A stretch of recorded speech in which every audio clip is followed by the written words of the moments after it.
Does that make sense? I misunderstood. Okay. Good evening and welcome to the school board meeting of February 2nd, 2023. This meeting's to order at 7:01. Linda, could you call the roll, please? Michael Boucher. Here. Mark Sherwood. Here. Kim McCormick. Kristen Savage. Here. Brian Boyle. Here. Kim Farah. Here. Shauna Manthorn. Here. Katie Knutson. Here. And Sheila Lowe's. Here. All rise, please, for the pledge of allegiance. I pledge allegiance to the flag of the United States of America and to the republic for which it stands, one nation, under God, indivisible, with liberty and justice for all.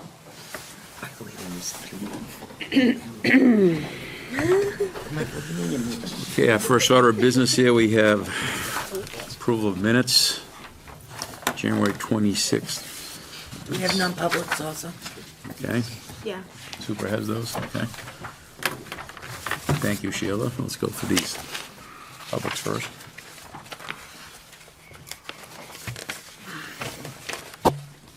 I'll make a motion to accept the regular board meetings for January 26, 2023 meetings.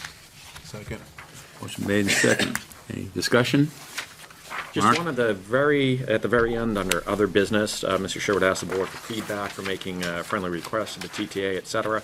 Last sentence, it says the board agrees but believes this question should be made to the next board to reaffirm.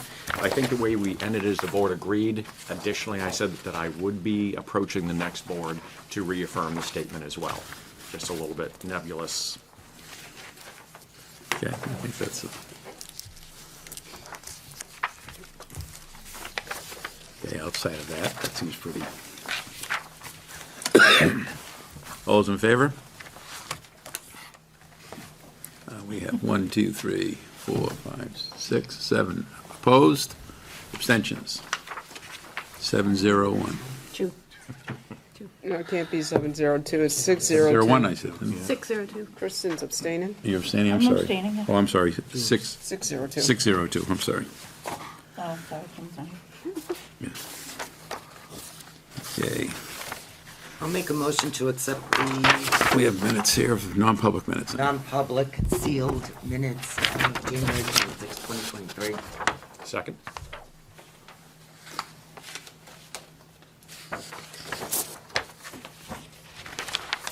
Any discussion on the public minutes? Let's try it again. All those in favor? 1, 2, 3, 4, 5, 6, okay. Opposed? 0. Abstentions? Okay, passes 602.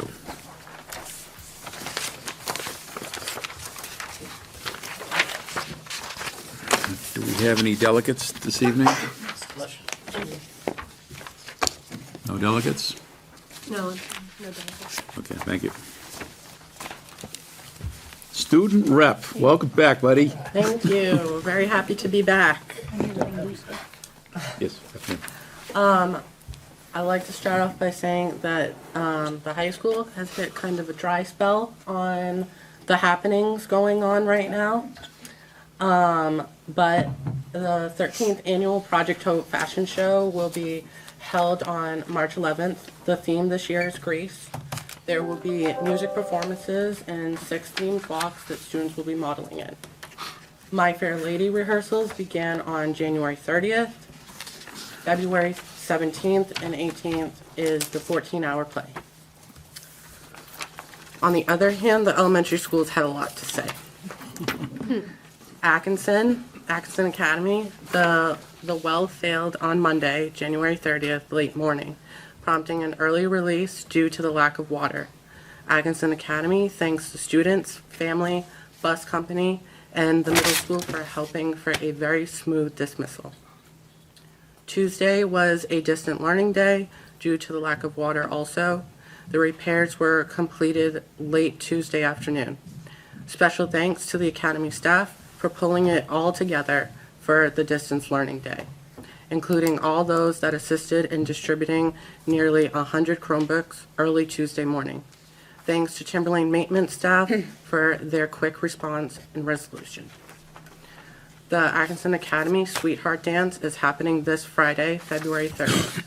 The response from Atkinson community was so overwhelming and positive, requiring Atkinson Academy to split the dance across 2 locations, one at the Academy Gym, the other at the Atkinson Country Club.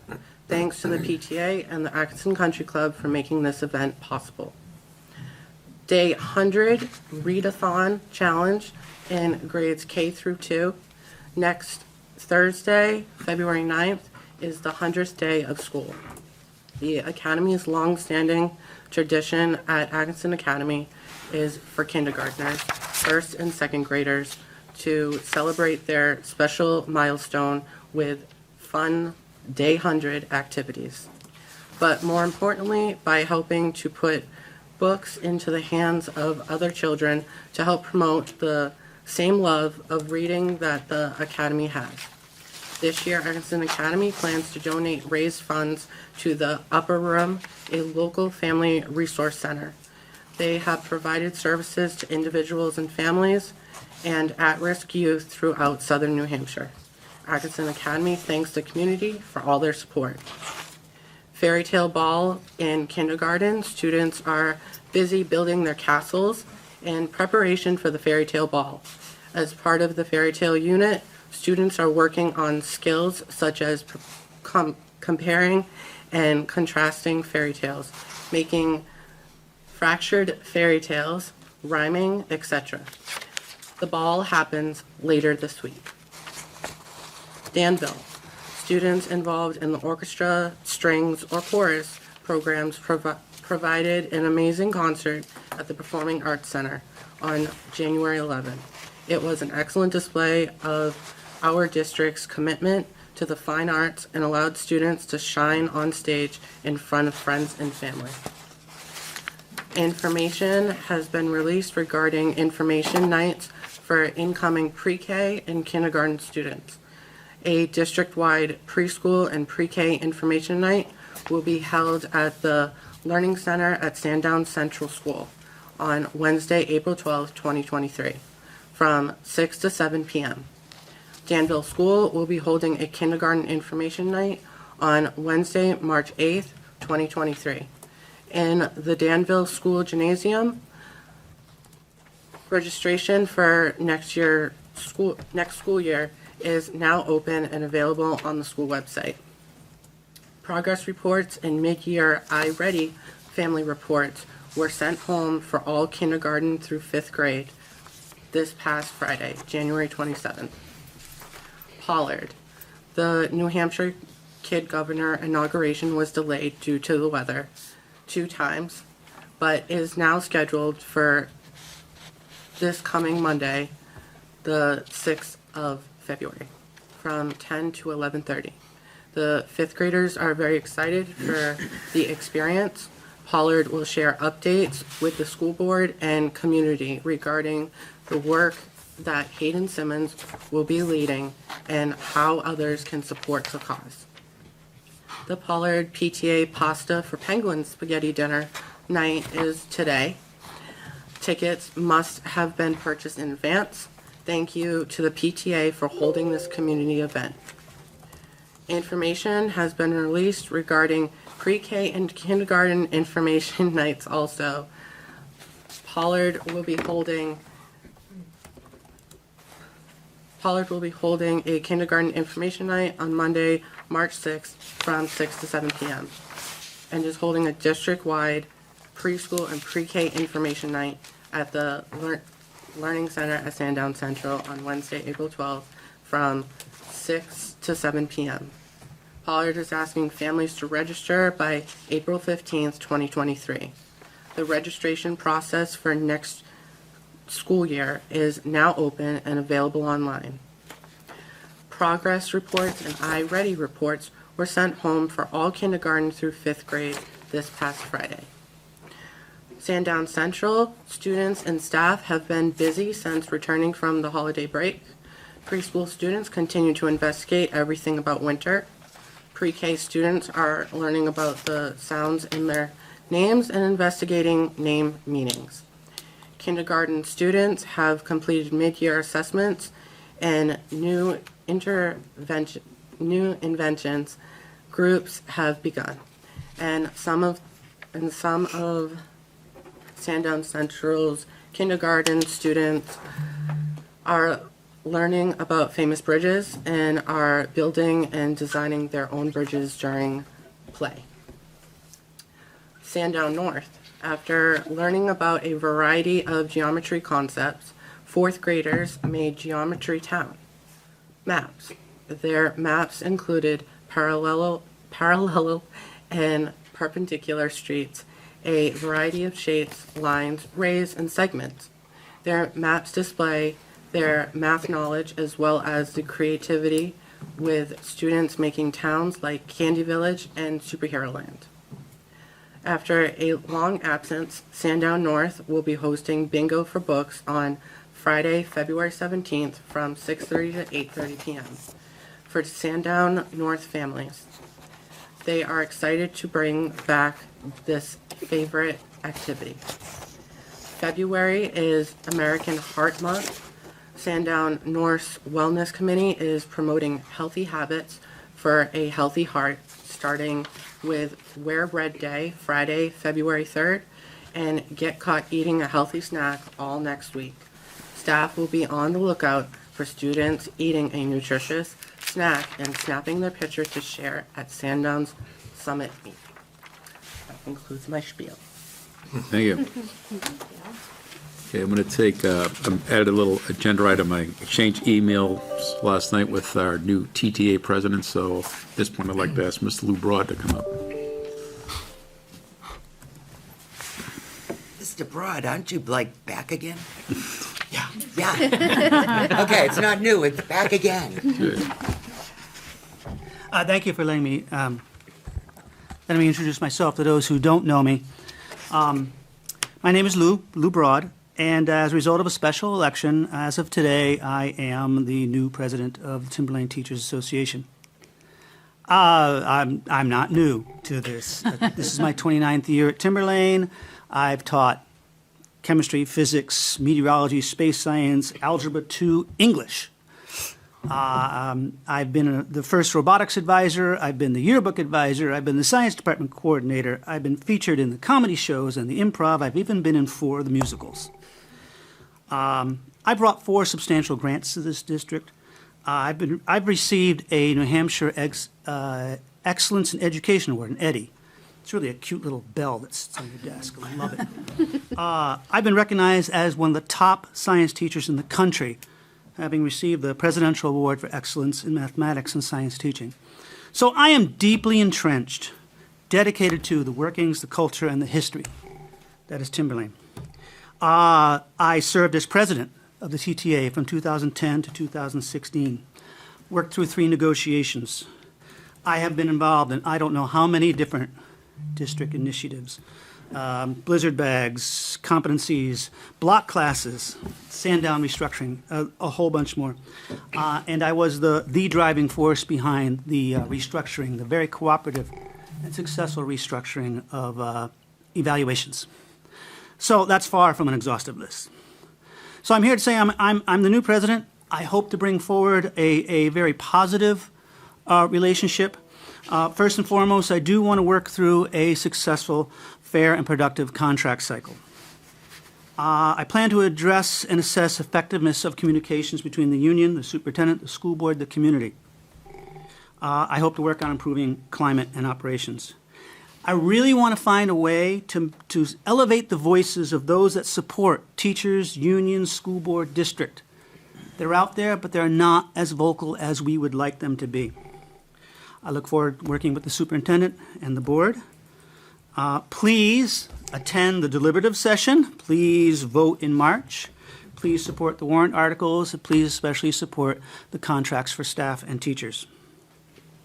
I'm open to any questions or comments. Thank you. Well, welcome again. So obviously you've Welcome been, back. Thank you. so I'm glad you Well, I shouldn't say I'm glad. God love you for taking this on again. That's the sentiment, I agree. That's it. That's it, so that's good. I didn't walk into it unknowing, I mean, I knew what I was getting into. I'm sure. You know more a little bit than we do, but, so, again, so there's, as you know, right now that you just announced, we're now next week into a deliberative. Yep. So negotiations are done for this year, and before you know it, you'll blink, and there'll be a new board here, and negotiations will begin again, and more than half the people sitting here should be coming back, so you can deal with them, and hopefully things go well. We look forward to it. Thank you. Congrats. Thanks.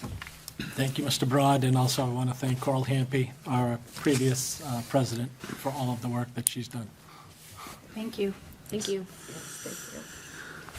Okay, next item on the agenda, superintendent's evaluation. I'm not really sure this is how we should be doing this. I think. No. With this, We're not, this is what I'm reading on the back here, this is not how it. yeah, this, so basically that, I think, You want me to explain how it should be done? well, you go for it. Okay. So in the past, what has happened is the superintendent has provided the board with his assessment of how he met the goals as they were laid out in his superintendent's goals. The board will then take a look at those and review them, and then they will complete an online survey to see, to assess against each of the criteria that is in the superintendent's evaluation per policy. Then what will happen is there will be a numeric average based on each category that the board will get, and then a summary of comments by topic or by assessment area that will also be rolled up for the superintendent. Then the board will typically go into a non-public session with the superintendent and discuss, and then from there, the board chair will write an evaluation. Or I think the evaluation is written by the board chair in consultation with the board, and then the board chair will discuss it with the superintendent. I do have a summary overview prepared for non-public tonight to distribute to all of you, and then followed up with the digital archives and/or Okay. hard copies. That's good. And I know Kelly also has created the digital tool, right, the Great. procedure tool, so that's all ready to go. Also, I sent out today, I had, as we talked about before, I'd adapted a 360 survey that got sent to all the administrators and to all of the staff of the SAU office. And if the board would like that, I'd welcome board's participation in it, if you so desire. You can see it before. Well, in the past, that 360 evaluation has come to the board at the same time that our summary of our evaluation is done. So we have both of those when we're discussing your evaluation. Yes, you'll have the results from the administrators and from the SAU office staff by Wednesday.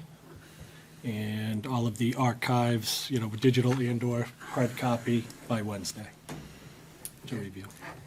I mean, does anybody need hard copies, or is everybody all right with the digital? Because it's voluminous. Digital's fine. I think digital's fine, yeah. Yeah, in the The only past. question I have, because I really screwed this up last week, by the way. 'cause Jill, I this forgot isn't a your whole job. bunch of This is stuff. not your job. The only other question I have is that once the electronic evaluations come back to you, Kelly, can we somehow have them combined? Anonymous, I think she Well, said. anonymous, first of all, but also, Well, normally, I don't know how you've got this set up, but normally we get the average of all the. of all the evaluations. Do you get what I'm saying? So if it's like a 1 through 4, and the average comes in at a 3.9. We would want that information for that non-public when we're, Right, we should get a summary of Right. everybody's comments with an average, and just so that you can maybe plan ahead. Not that I need to plan ahead, because I won't be here. I'll quit saying that. historically, in the superintendent's evaluation, we would get the historical numeric averages from the previous years. So just as a kind of, have you So for gone up in a next year- category or down with a category? Yeah. You would just- want to see the historic Yeah, right. Benchmark. next year. So 2020, yeah. Right, just so, I don't know how you're building out the survey, but just so you're thinking about that ahead, that you're gonna wanna keep that historical data, so. Well, one else, it probably didn't happen last year, correct? Right. I was not evaluated. No, you weren't. No, moving I said forward for moving them No, I next understand that, year. but I'm talking about the actual, all these examples you just gave, that was when we were SAU 55, when we went through that whole process. Correct. Yeah, we never got around to doing that. No, we haven't done it since we've Correct, moved okay. to the new Because it SAU. just came in. And understand. one of the things, we did build the new policy before we withdrew from SAU 55, but maybe we should have dates in there because it is a little ambiguous right now as to when this evaluation cycle is. And right now, it's not really where it should be because it should be prior to the budget cycle so that salary can get factored into the budget cycle. So when the new board sits, looking at Mark and people that will be here, you need to think about when this next evaluation cycle is coming up to fit it in. Maybe it will be a little shorter than a year, I would think, because then it will fit into the budget season. Makes sense. Good call. And in the past, the evaluation was somewhere around the September, October timeframe, not right now, because it's, now we can't really affect the budget. The budget's gonna be set next week.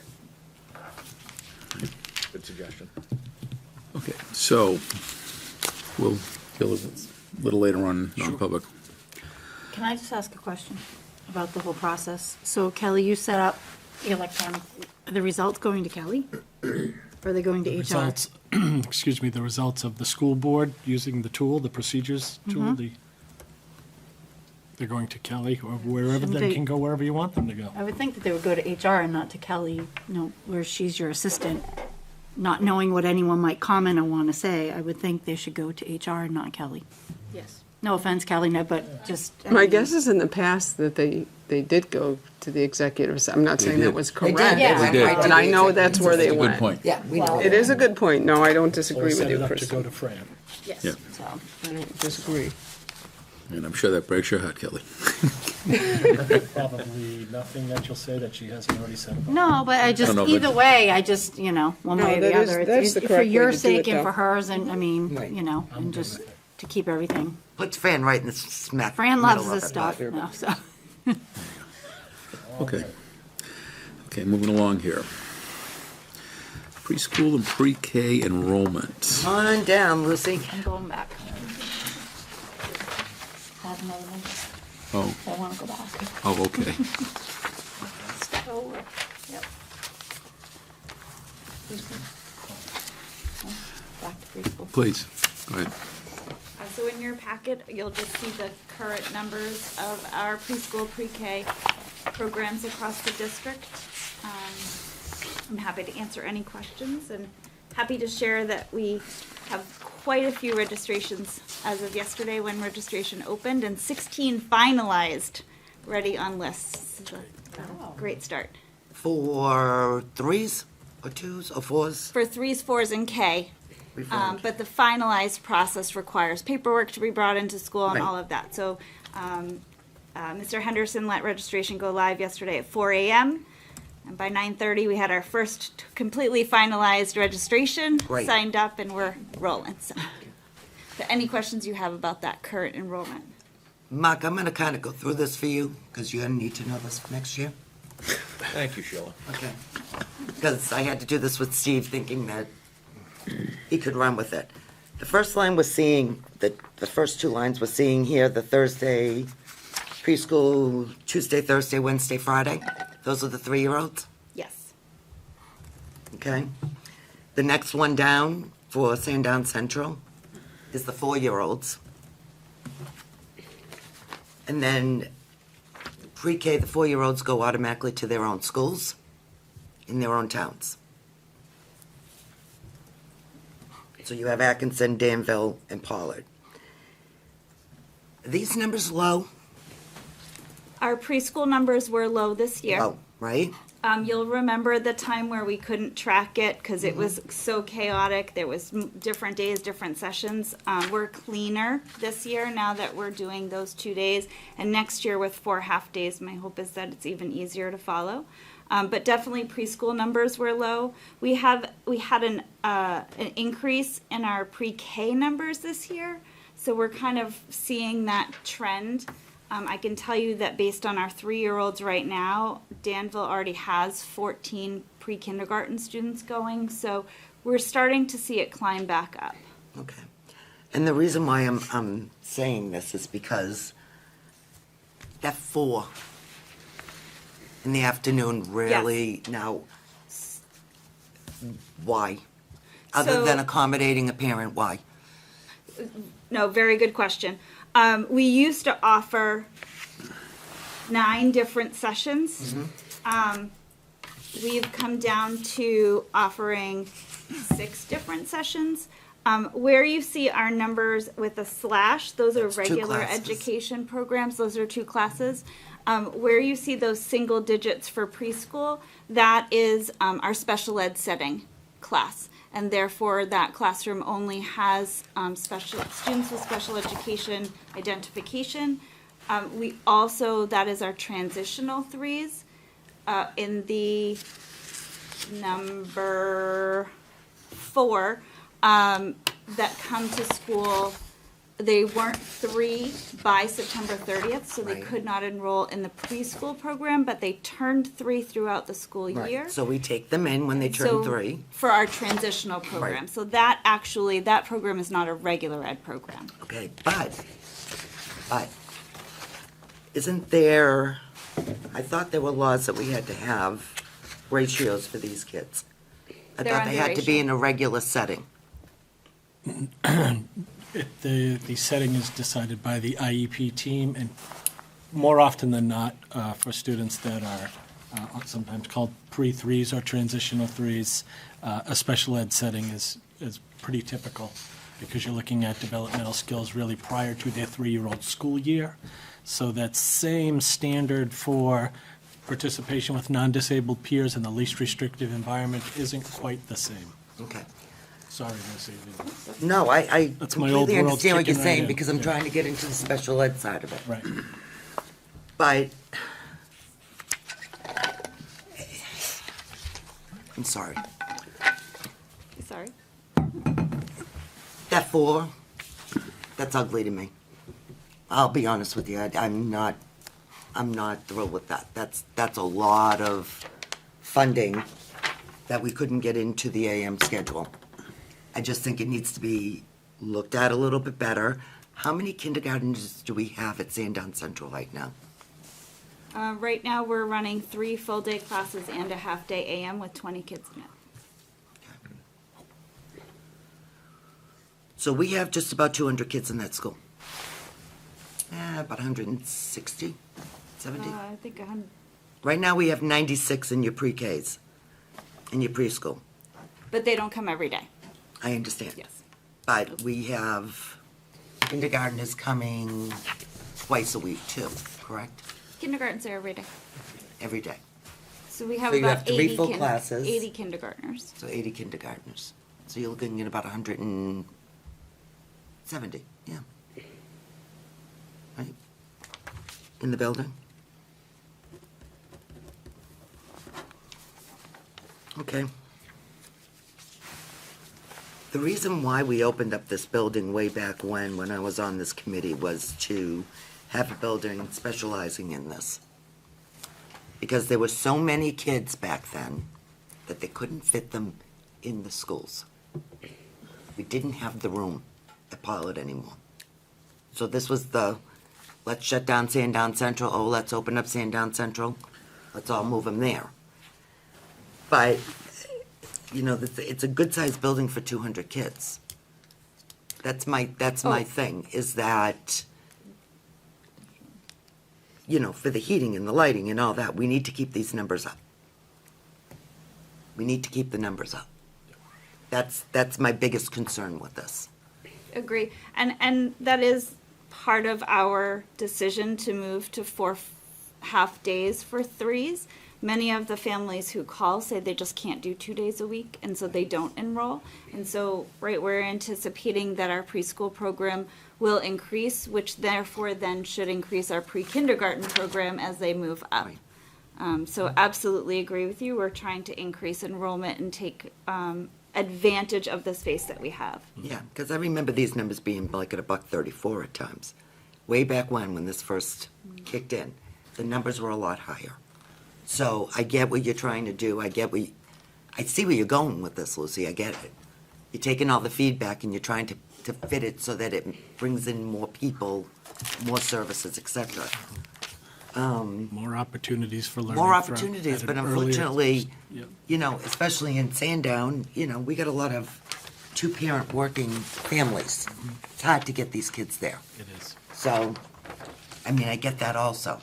My kids had to go to daycare/kindergarten. So, Absolutely, and I will say, in speaking, with both Mrs. Liff and Mrs. Daly, who are over at the Learning Center, our preschool enrollment is mostly Sandown and Danville.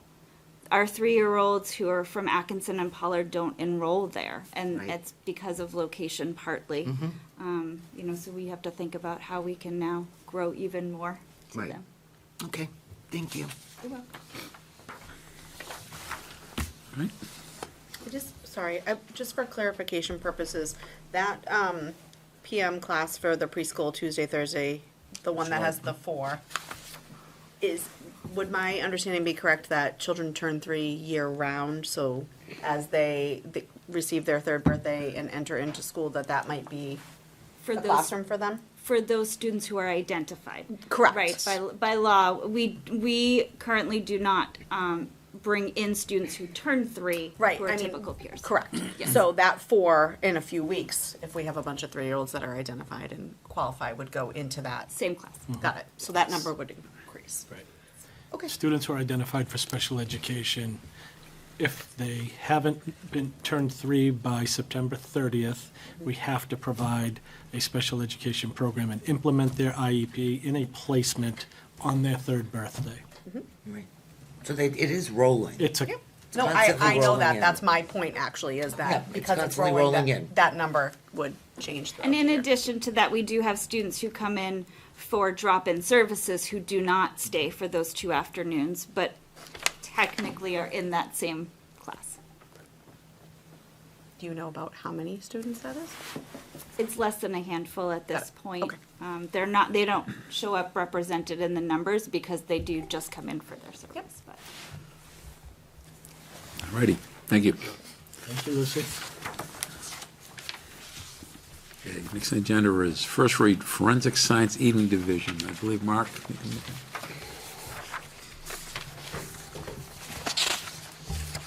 Good evening. Good evening.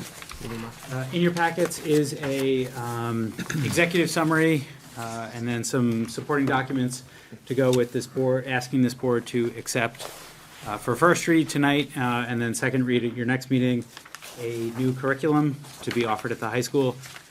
Typically, in this process, we do this in conjunction usually with the program of studies, but we had a unique situation turn up where we are looking for a course, a science course, in our evening division program, specifically for some of our students to graduate on time.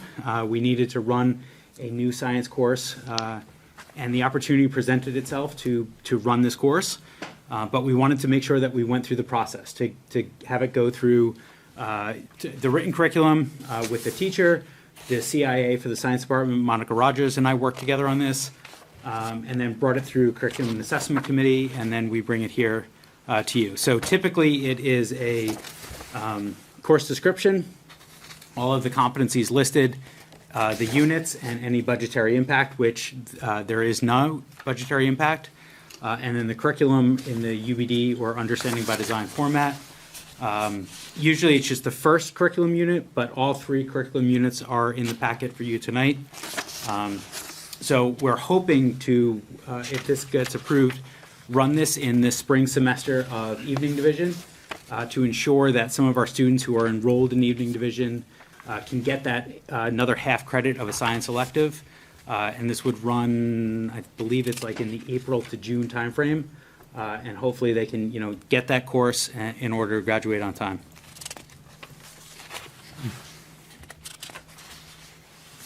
Kim? What's the textbook going to be used for this class? So the teacher who has taught this in a different school, he says that he can teach it without a textbook. So this is going to be taught, with resources that he has available to him, but there is not a textbook that he feels like he needs to be using for this course. Why is toxicology considered under biotic-based evidence? Honestly, it was one of those where, it was a decision I made. I could put it under abiotic. It was one where, as I was looking at, I was designing it over a curriculum that was based on 12 units. 12 units is way too many units to have in an evening division or a semester-long course. I was trying to divide it up fairly equally. I put toxicology in that unit. I could easily put toxicology into the other one. It was just the decision I made at the time. Why do you think 12 units is too much to have? Because generally in an introductory forensics course, you have between 11 and 12 units, and they're discrete. And no offense to whoever put this together, I just got a forensic science program accredited at the college level. I'm just not happy with the way that this is put together. You got some of the toxicology acquisition under your abiotic and some under the biotic. And from a forensics point of view, you don't group your units this way. Sorry, it's just doesn't make any sense to me. It's making it crazy.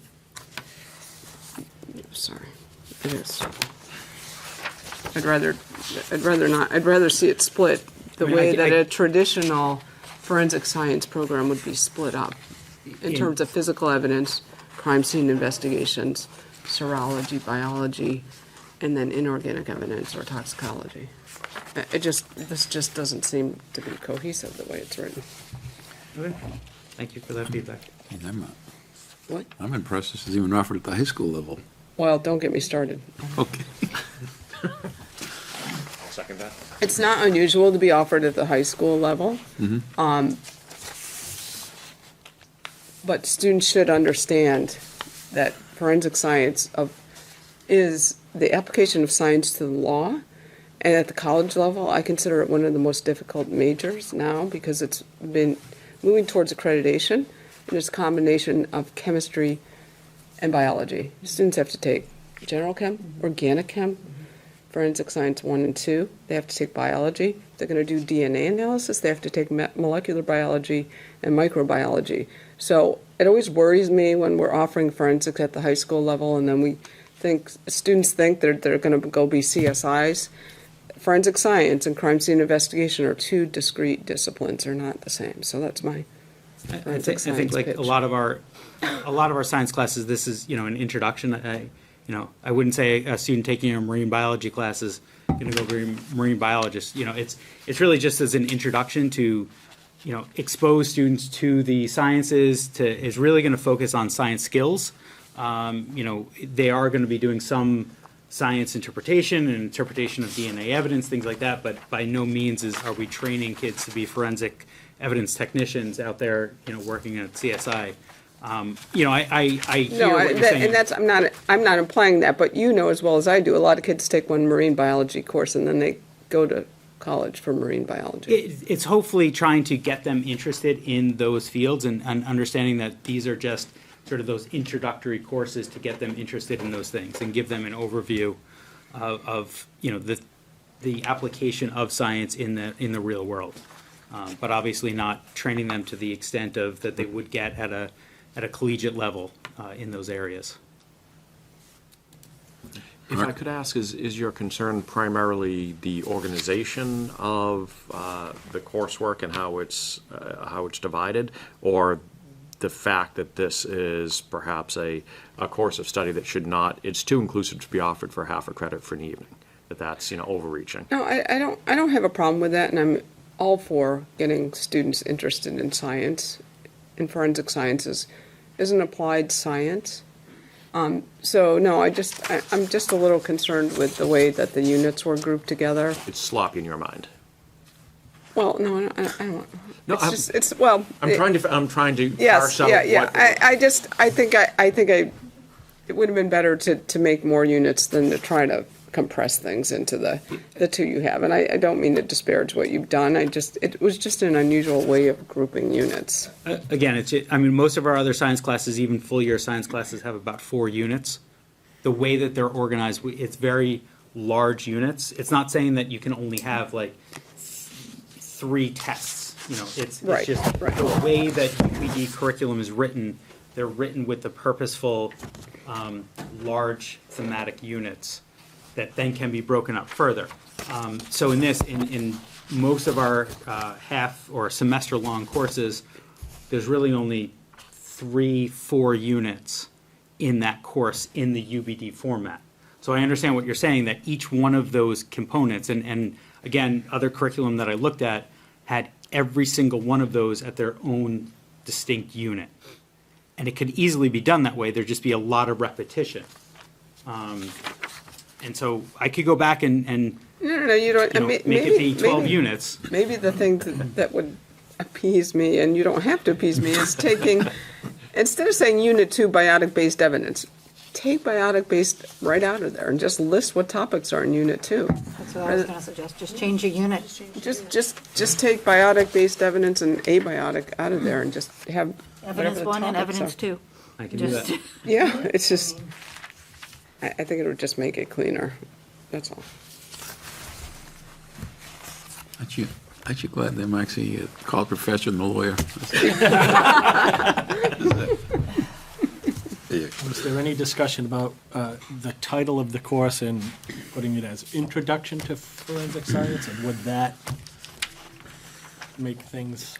A lot of places just have it as forensics now. A lot of people don't like to put introduction to courses. Introduction, because then it makes it sound trivial. They use the word orientation. Orientation. Yes, but you don't use introduction. Sheila has a question. Sheila, you have a question? Prerequisites on this is physical science and biology, That is correct. but it says in the explanation that there's going to be including chemistry, physics, and biotech. So I just want to make sure these kids are ready for. they're gonna be ready. So physical science is really physics and chemistry. So the physics and chemistry that students are exposed to in our freshman year physical science, they should have an understanding of the physics and chemistry then required to understand what's in this forensics course. Okay. In biology, the students are exposed to the biology, not only skills, but the content that would be needed in the biotech part of the forensic science. So I feel as though students who have the physical science and the biology, which are graduation requirements anyway, so those kids are going to have those courses anyway, is enough to give them those skills and the knowledge that they need to take that course and be successful. Well, I'm just looking at this, and it says grades 11 and 12, and I can remember mine took chemistry in a junior year. Yep, but, physical, like I said, physical science is a freshman course, all students take it, really is. It's enough of this. It's physical science is physics and chemistry. The physical sciences are physics and chemistry. So when we have our freshman course called physical science, about half the year the students are focused on physics concepts and skills. The other half of the year the students are focused on chemistry concepts and skills. A student doesn't actually have to take physical science. They can take physics, and that counts as a physical science. So the kids are going to be fine. The kids are going to have the knowledge that they need. That's all I have. Thank you. I'm not getting into the biotic or. There you go. Thank you. Thank you. It's an action item. We need a motion to Need a accept this motion. for first read. Second. Motion made second. All's in favor? Opposed? Motion passes 8-0. Thank you. Thank you. Thank you, Mark. Mark. Okay, next item on the agenda. Voter's Guide. This lovely little handout that's in your packets here. Yes. We have a voter's guide. We took the information that you all shared last week and made some changes to the voter's guide. And it's back to you to take a look at again. Tried to simplify, we eliminated some of those warrant articles, tried to summarize. We did keep the operating budget warrant articles, seeing that that was, obviously the most significant warrant article that we all have collectively. And there's a summary for that. We cleaned up some of the graphs. I have a question on the lease. This statement that says, the lease functions similarly to an equity line of credit. Yes. Now, my understanding is that the lease, are we taking the entire amount of the lease out at the beginning? Because that's not the same as an equity line of credit, where you have the line of credit and you pull the money as you need it. So I'm a little confused by this statement. My understanding is we are pulling the money as needed based on each project. But it's all available up front. So like an equity line of credit, right? You get approved for an equity line of credit for $100,000. That's available to you. You then use that money for each of those projects as needed. Then I would make the case that you couldn't then say that the payment over the course of the next 20 years was 2.1 million, because if you're not pulling it till you need it, it seems like, because I think we calculated out the interest on an annual basis as if it were being pulled all at once. So we're paying for money that's actually, we're paying interest on money That we're not pulling. Well, that we're not That pulling. was just Do sitting- you understand what? yeah, I know no, exactly what you're so, saying. So if you only this pull doesn't 5 make million in sense the to first me. 5 years, why would you be paying interest on the other 20 million? Because so I, the, yeah, it could be wrong. And I asked that question though, because I came up with that term. I asked that question, was told, yes, that's how it functions most. However, who did you ask that question of? Just, but this is gonna come up at deliberative, and we need to have the answer to this question, And because I'm I'm a wondering little if- confused. I'm wondering if that pot of money, though, is set aside, so you, it is, So- that's what it is, yes. so you are now paying the interest You are. because that money is set aside, even though you are choosing not to use it. But that's not like So an that's home not what an equity line of That credit. is, So well, that then is not, that's misleading. correct, but so that verbiage, the amounts are probably right, but but it doesn't work as home equity. I We would could think, eliminate that. yeah, I think you're gonna have to, so we can confirm what I'm thinking. I bet you the source, the financial source, we're securing the 25.2 million. So you are now paying on 25.2 million, day one, whether you're using it or not. It would seem to me that language may just be confusing. If we know the numbers, let's communicate the numbers as they are and as they sit as facts. So we'll just take out, the lease functions similarly to an equity line of credit. And we'll say the I would total- just end this sentence and said, provides us with upfront capital to begin to address our deteriorating buildings, period. Oh, well, no, that, I guess you could leave in a more time, in an effort to extend the lives of our Yeah. of facilities, the lease function right? similar to, And then we do want to probably say something with the total repayment will be reduced by savings incurred through energy savings and rebates from the improvements. right, so just take out the Just- beginning of yep. the sentence and Yep. start it with the total repayment will be reduced.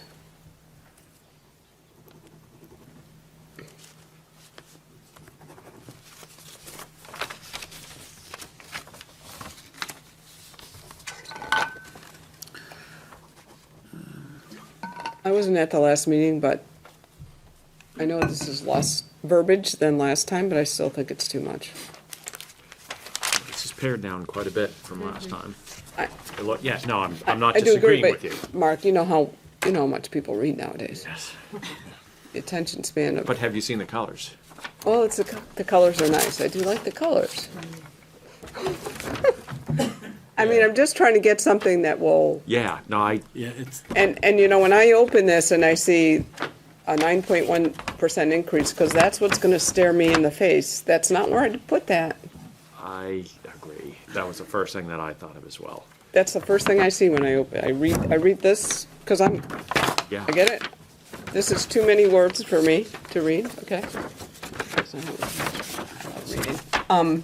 Yeah, the challenge being, right, we have 16 warrant articles, there's a whole heck of a lot more verbiage on the ballot itself, right?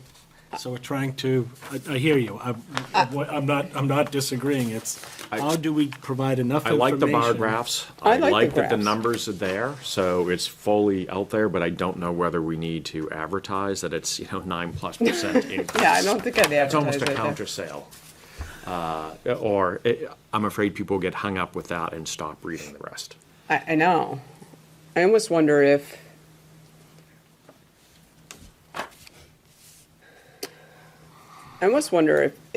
I would take the bottom graph, put it on the top, get rid of the, and then put the heading for the bottom graph.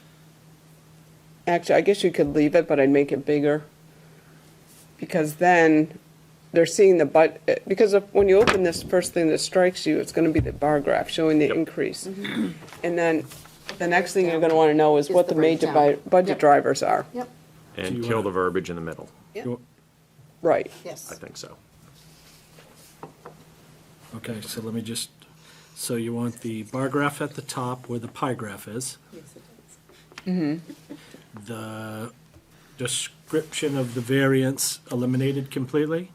I don't think that needs to be there. I would don't just think put it the needs to be major, I would just flip the two graphs around and make the heading on the major budget increase drivers bigger.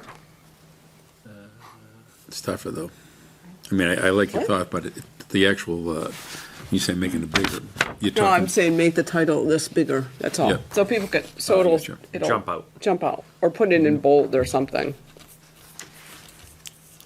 Yeah. because I agree, that you don't have to spell out the 1.8 million. It does a nice job there in color, what's driving that budget. And then on the right side, where it says FY 2024 proposed budget, the purpose of that chart, I think, is to show that you've got essentially, the majority is fixed costs in salary and benefits. So,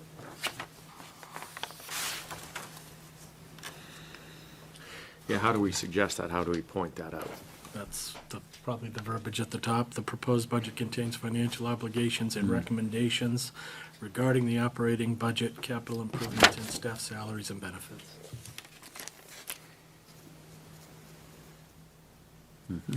Of which 73% are, salary benefit. You want to add that kind of language? I think it's I don't important. think- I don't know I whether don't think people you will want take any that language. along. So when I read think that what I did sentence was add especially, I language. kind of This? picked up on the word recommendations, and then I looked at that pie chart, and I obviously know what's going on, but, the average voter might look at that and say, oh, you're recommending a 27% increase in operating budget, 44% increase in salaries, 27% increase in benefits. oh, yeah, you're right. Yeah, that's a good point, Good yeah. recommendation. That's not the context, but yes, I can see that, yep. So, That makes sense too. Maybe it should say FY 2024 budget, major budget, Composition, huh? to keep it short, composition, because that's just like what it's composed of, what we spent. Right, yeah, I'm trying, the composition of the proposed budget, are you Keep saying? it short on the Type. title. Yeah. And maybe just take out and recommendations out of that Yeah. sentence. Good call.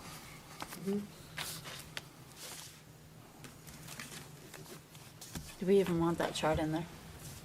I know, what is I'm that sorry, I'm chart? like, I'm thinking of the union, all the union warrant articles, and people are gonna look at this and go, well, we're already paying that much in salaries, why do I wanna support a warrant article? They're already getting all this, why would I support a warrant article to up their salary? I don't even think that chart should be in there at all.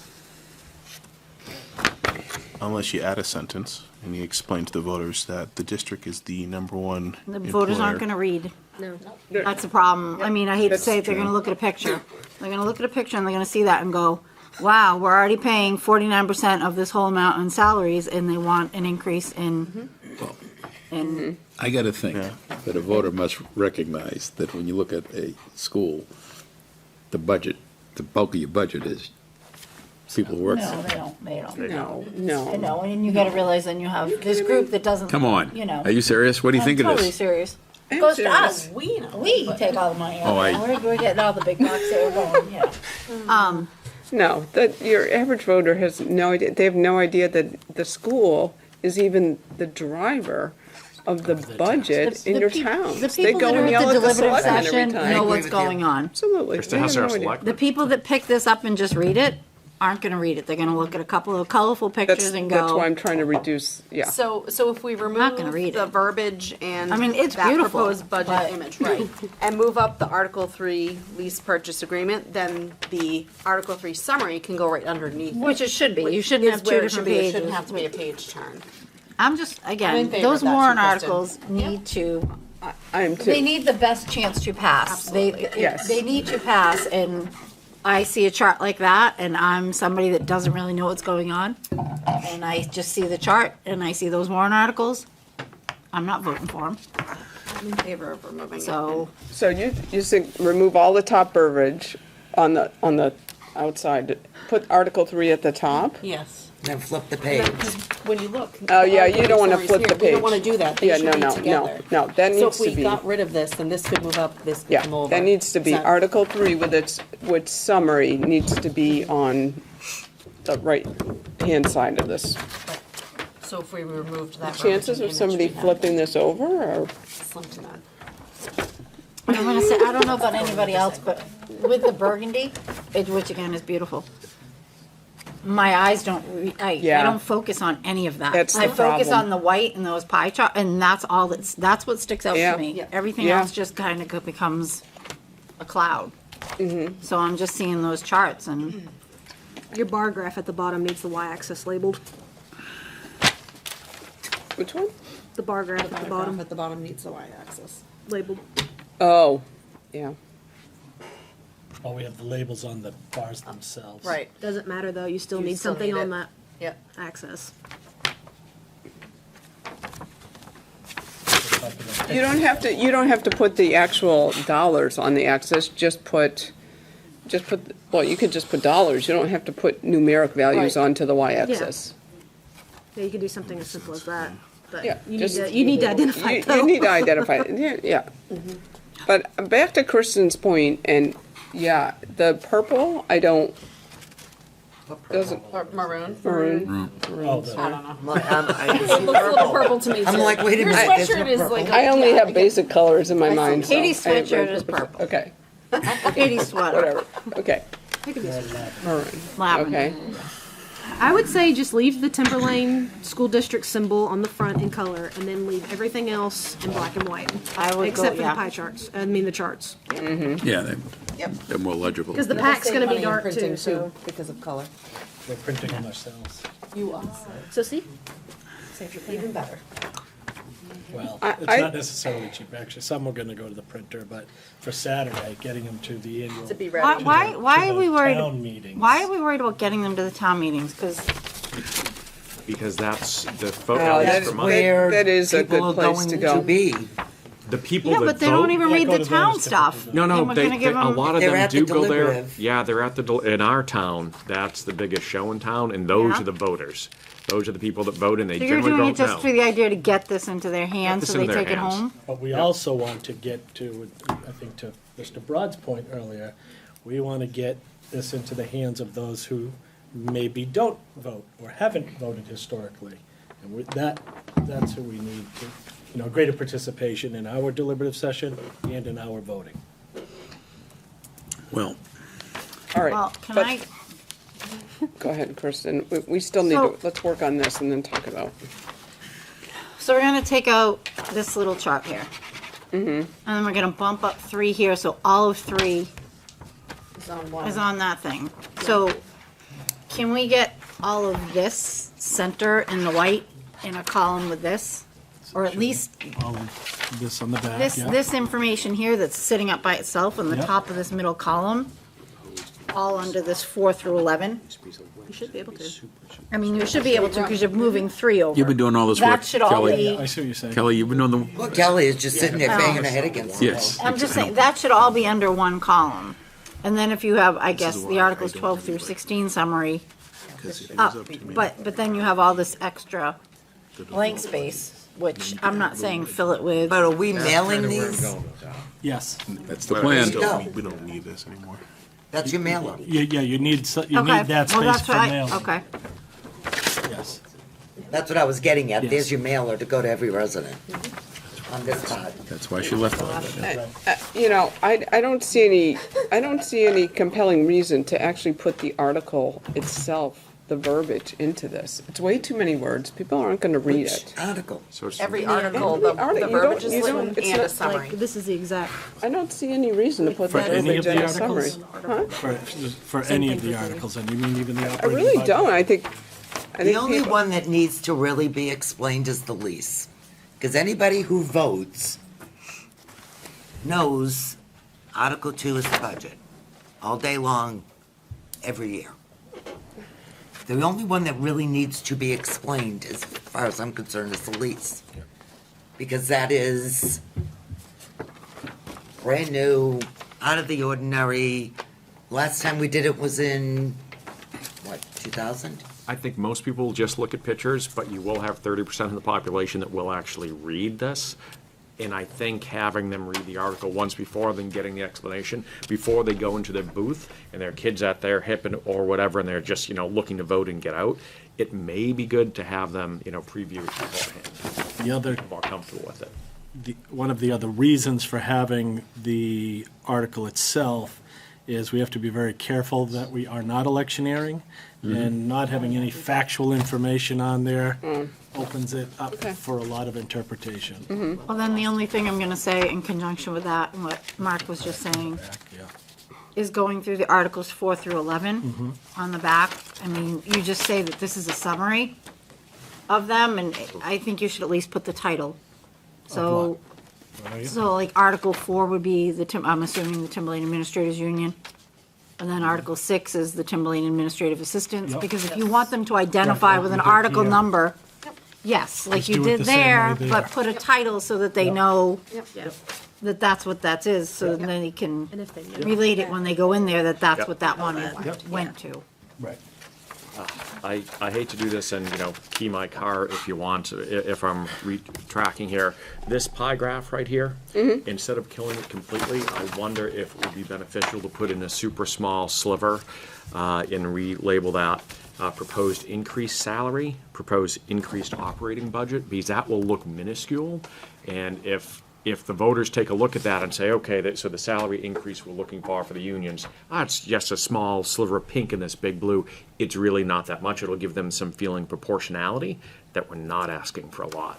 But that's the proposed budget, that's not the Right. warrant article. Right. You're Yeah, you right. can't Yeah, put that right. in that chart. Right. That's the proposed budget. Okay, you got to key my car.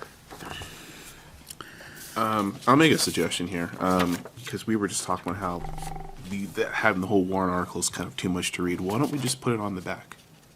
So we can have all the summaries up front, on the inside. And Because then, you want it to go in order. but if they're not gonna read it anyway, for the Fine. people who wanna read it, say, check on the back. But people vote in order. So if I'm walking into the booth, I'm going, okay, 2 was a yes, 3 was a Yep. yes. Yep, I agree. Right, but you're not reading the whole So 4 thing. through to get 11 to was yes. all the, You- our yeah. negotiations, so those are all yes. Do you get what I'm saying? Like, Right, but with this, because you're summarizing them, you should know at least what the title of each one is. So you should be able to figure out, oh yeah, this is the one I'm gonna do yes on or no on or whatever. And if you really care about the language, go read it on the back. And that's also what the QR code brings you to, a more comprehensive document with all of the ones. I don't think it's a good idea to separate it. I don't either. I think it should all flow. Yeah. I do understand your point, Michael, for sure. Well, it looks like the general consensus here is to keep this first page, Timberlane maroon. Are we good with this one? And then the rest? Oh, wait, the front page, this, This. actually, the only, But go black and white. Yeah, You go just black. like- This, Yeah. this can stay, and then everything else is gonna be black and white. Okay, you want this to be That's, I think that's what I this heard. color and the, Yeah. This- So, on this I kind front of like page, maroon, I have to say, and so if this is all just black and white with colored graphs, it looks rather basic. I think this visually looks spectacular. It does, it's a matter of what's gonna grab your attention. Yeah. Psychologically, it needs to be black and white on the inside with the colors of the graph. Could do a maroon border. Yeah, that's If we're about really it. getting fancy. I don't want it to look like something I guess, and this does not. It's not, Yeah. no offense, man. if no one's gonna read it, because it's Not taken. I agree with Katie. Make it black and white because, and with the color, because you're not, your eye is not drawn to the dark. People, there's, the chances of people reading it are Well, and I'll tell you from all the psychology classes I took, and it was drilled into my head, and it was social There you go. psychology and cues and everything, and I'm telling you, black and white, what's gonna pop and what's gonna grab their attention, and right now, what's in the maroon on this, it's not gonna grab their attention, the graphs are, and they're not even gonna read it, it's not, yeah. so, But headings matter, though. yeah. Headings So maybe do put matter. the warrant article title in maroon, and then, so it separates. Yeah, you could Does do that it, make Pops sense? it out. reverse the color Yeah, does that scheme. make sense? Yeah, we 'Cause could do headings matter. Headings and border, Headings probably in and color or something like that, we'll see. Okay. so can I just make a comment about the front page? So, Well, we, That was the one thing we haven't No, you touched, can't. Kristen. No, go ahead, Kirsten. so it says in here twice, all warrant articles and detailed summaries can be located on the website. All warrant articles and detailed summaries can be located on our website by scanning this code. But we don't tell people that don't have cell phones or know how to scan a code where to find the warrant articles and detailed summaries. It says Timberlane.net. We need, I think there needs to, yes, But no, it should Our say website something, can be or you can pick up a copy at yes. available. Where are they in the available? town at the town halls or at the SAU. Are they? Hard I don't copies. So the plan was, once this is approved, we had talked about individuals going to do their deliberatives, and I'm going to my town hall and I'm putting them up, and I think others were doing the same. Putting up what? Putting these in the town hall. These, but Yeah.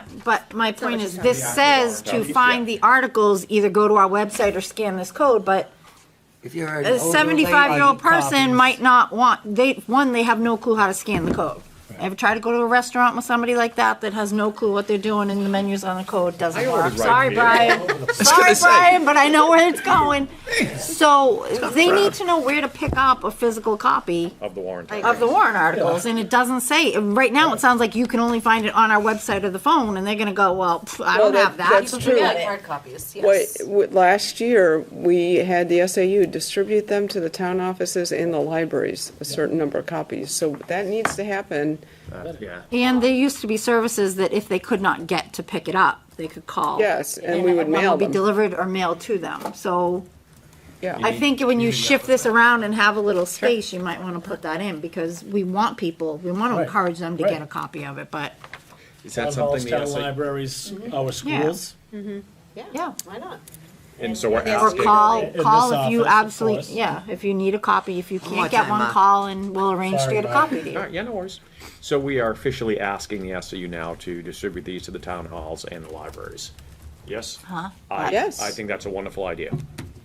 I just want to make sure that that's not lost in the Yeah, no, and in the past, we've always done that. Yeah, But I also think if you can get copies and bring them to the, deliberative. your deliberatives, And they your will be- town deliberatives, We'll have which are them this available at the weekend, deliberative as well. Yeah. you Oh, may yes, want to the- pick up some copies to Saturday. leave there or hand out there, because how many do you usually get in Danville? Maybe about 25, 35 So people. we get 100. Oh, we Plus. don't get that. Plus. Really? Wow. Oh, yeah. Atkinson? 50 to 75. We better get a lot more than 100 this year. No, what about, Well, if We we better get it. Depends If we could, on what the you know, warrant articles are. pare it down to, 17 I hours. imagine our population will be small on Saturday. Yeah. I was gonna say, it's Saturday, it's gonna be cold, people aren't coming, It's gonna And be it's at cold. town hall, Yeah, which it's is, gonna be cold. people aren't coming, they're not gonna wanna park and walk, they'll watch from home. Can't vote from home. Not in the Yeah, delivery. but they don't. So if you're gonna add that verbiage there, honestly, if somebody knows QR codes, I don't think you need all that stuff about if you want it scanned No, this well, code. instead we'll put where we're going to have it available. Yeah, I in don't think you addition. need, people Or that know, scan, right. yeah, I don't think you need to give much explanation there. So just some somebody need to pick these up here at SAU tomorrow to bring to our deliberative on Saturday? Is that what we're doing? If you would like to, that would be wonderful. Otherwise, I'll be driving them out and around. I can do it. That's what I'm saying, like, I can do it. Yes, I can. Brian, you can grab Atkinson's, right? I sure can. Okay. Drive by here 3 times. So we just need Danville now. Don't look at me, I don't belong I'll to ask my Danville. other Danville rep. So, We'll make sure they're there, just well, logistics here. Yes. What? You have 24 hours to do this. Brian, it's not hard to redo these things on Okay. computers. All right. Well, why don't we ask Again, the my whole person, point about the QR code, do you see where I excuse was me, going? why don't we ask the person who's gonna be doing it? Well, Kelly? Put the stone tablets away, get Yeah. out the mark. Kelly, would you be able to she's email us and redone it let us many know when they're times done? already, so. So we can stop by? Moving things around and. You can make this happen, Kelly? You good? It's already done. I'll right? try my best. Well, she'll get it done, I know she will. Okay. We'll work on it. Don't bother her tomorrow morning. Nobody answer the phone, everybody else answer the phones and just let her do her thing. Oh, yeah, because tomorrow the phones won't be ringing here, right? Good luck with that. I know. Thank you for all your work with this. Yes, thank you, Kelly. Yeah, Okay, that was fun. yeah. Okay, next item on the agenda, block scheduling.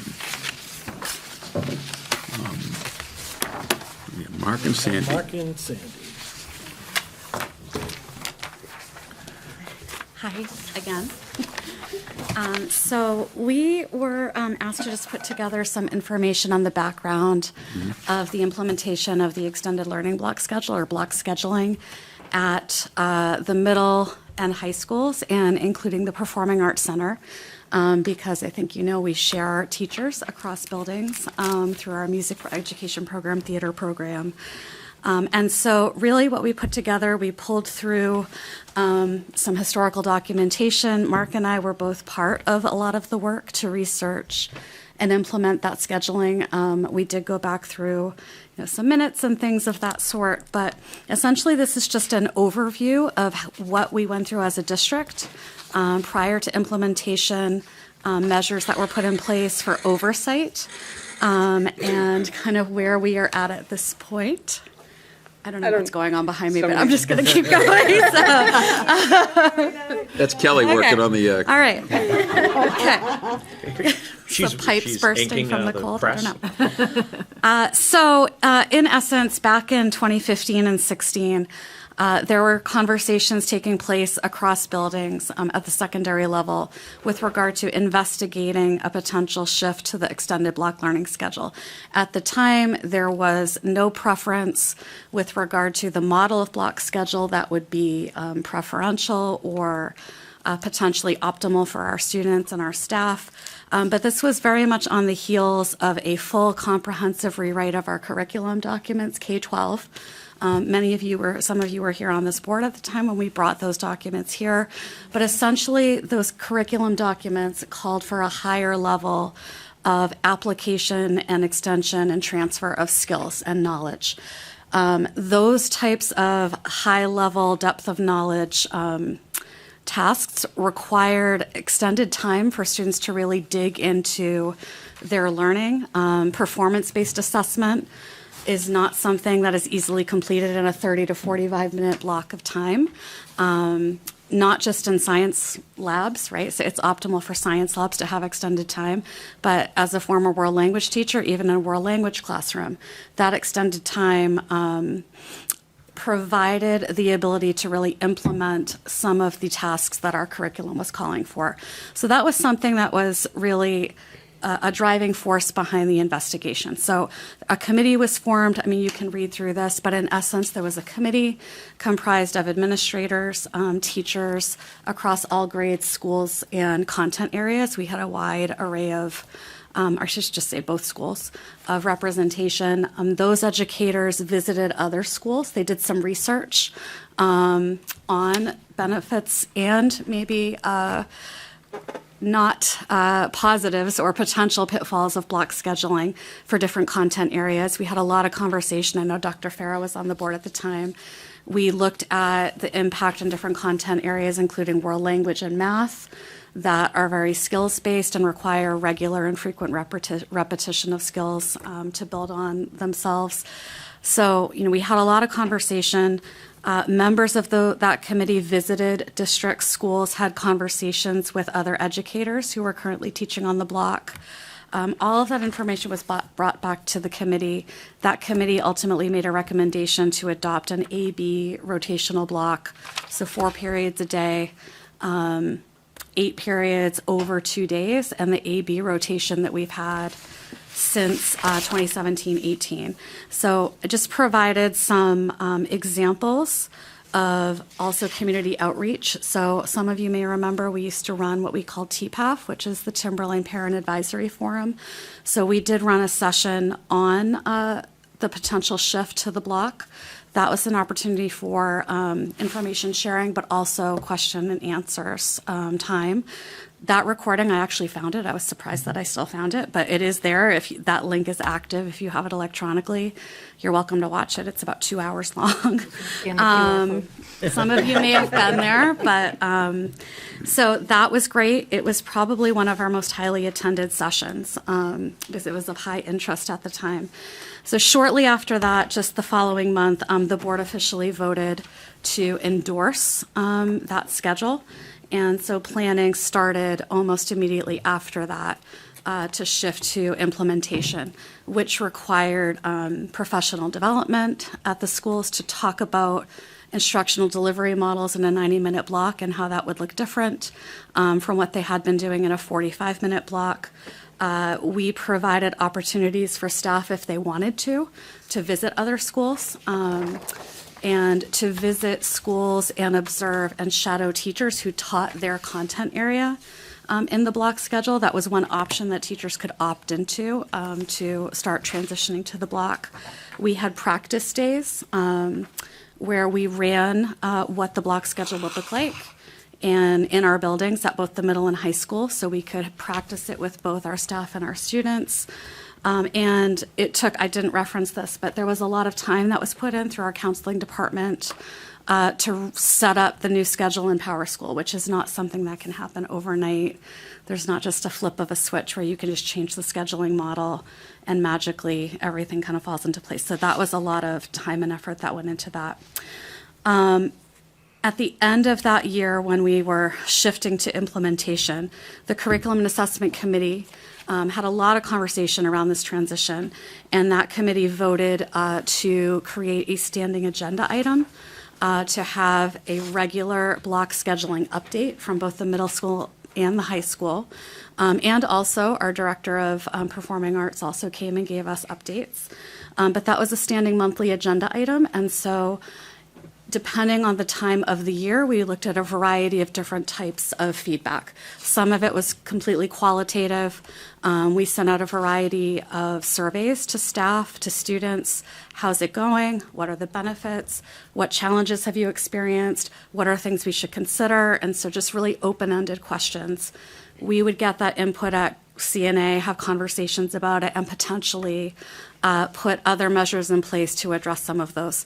When we first started experiencing snow days, that was a challenge and a concern because as you missed an A day, you come back on a B day, it's the weekend, right? All of a sudden you have 5 days in a row where you may not have seen your students. So there were a variety of things that came up through that feedback. We looked at a variety of data points, including walkthrough data. We looked at assessment data, so our local assessment data, midterms and finals, grades. We looked at pass-fail rates, compared those over time. We looked at attendance data, discipline referrals, and overall, comprehensively, I think I read through all the minutes over the past couple of years relative to block scheduling. A common theme was that there were declines in discipline referrals. With the block schedule, we reduced transition time in the hallways. So we had fewer incidents occurring in the hallway during those passing times when some of those things take place, not all of them. We saw our student cut rate, right? Students not going to classes and cutting. We saw declines in that. Again, this is over 2 years, right? So, if we're really monitoring and we want this data to be valid, we would keep tracking it and have other measures in place to evaluate that. But that was some general feedback that came back. There was some qualitative data from the teachers that the culture and climate seemed to be improved. It felt less chaotic. Students were able to settle into their classes. Teachers had increased time to collaborate if they shared periods off together regarding their implementation of the new curriculum, lesson planning, all of those types of things. So after 2 years of monthly discussions, that committee did make a motion in May of 2018 to discontinue that as a standing item because the comments that were consistently coming in from the middle and high school is this really isn't about a change anymore. It's ingrained at this point. We don't feel that it's something that is new that requires this level of oversight. But yet, if any concerns came back or arose, that we would bring it back as a single agenda item on that committee, which is in fact what happened last year with the middle school. And so we itemized some considerations for why the middle school considered a shift away from the block last year, which I'm actually going to ask Mark to speak to if you're comfortable doing that. Yeah.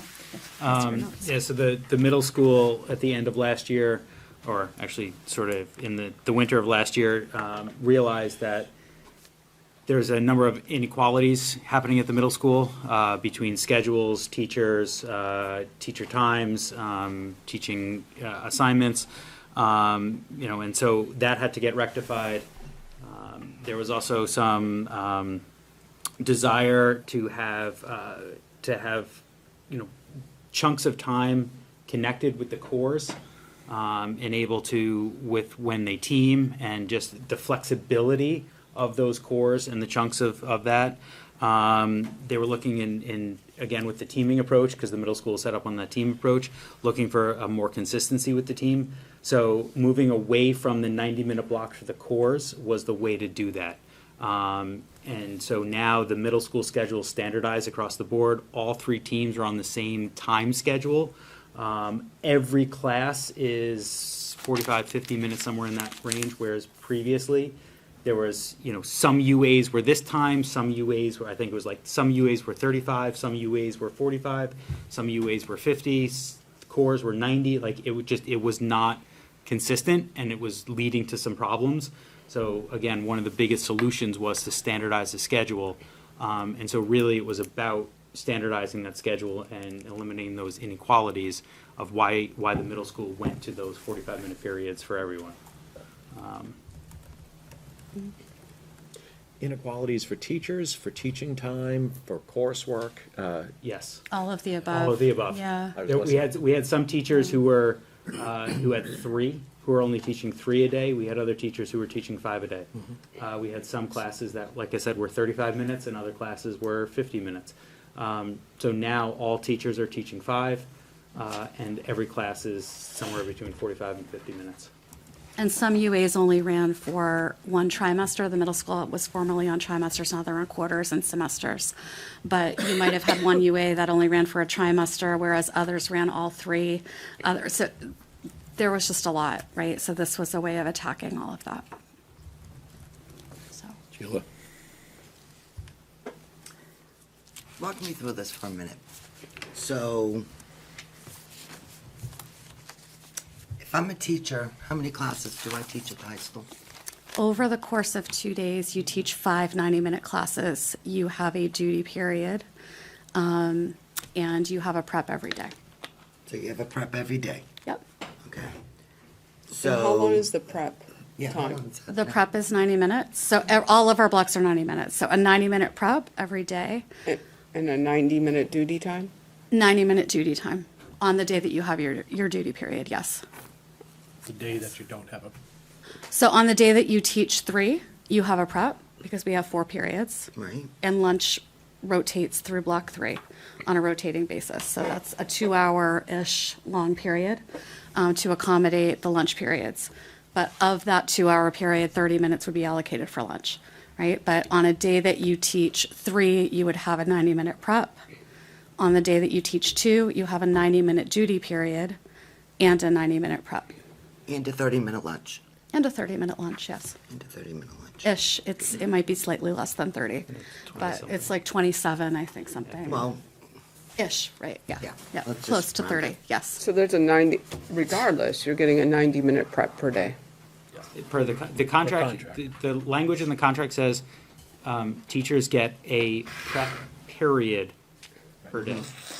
So, Okay, and that period at the high school is now 90 minutes. correct. What is the period at the middle school now? So a period at the middle school is between 45 and 50 minutes. okay. So, a teacher's work 7.25 hours a day. Am I correct? It's Yes, 7.25 hours a day. 7.25.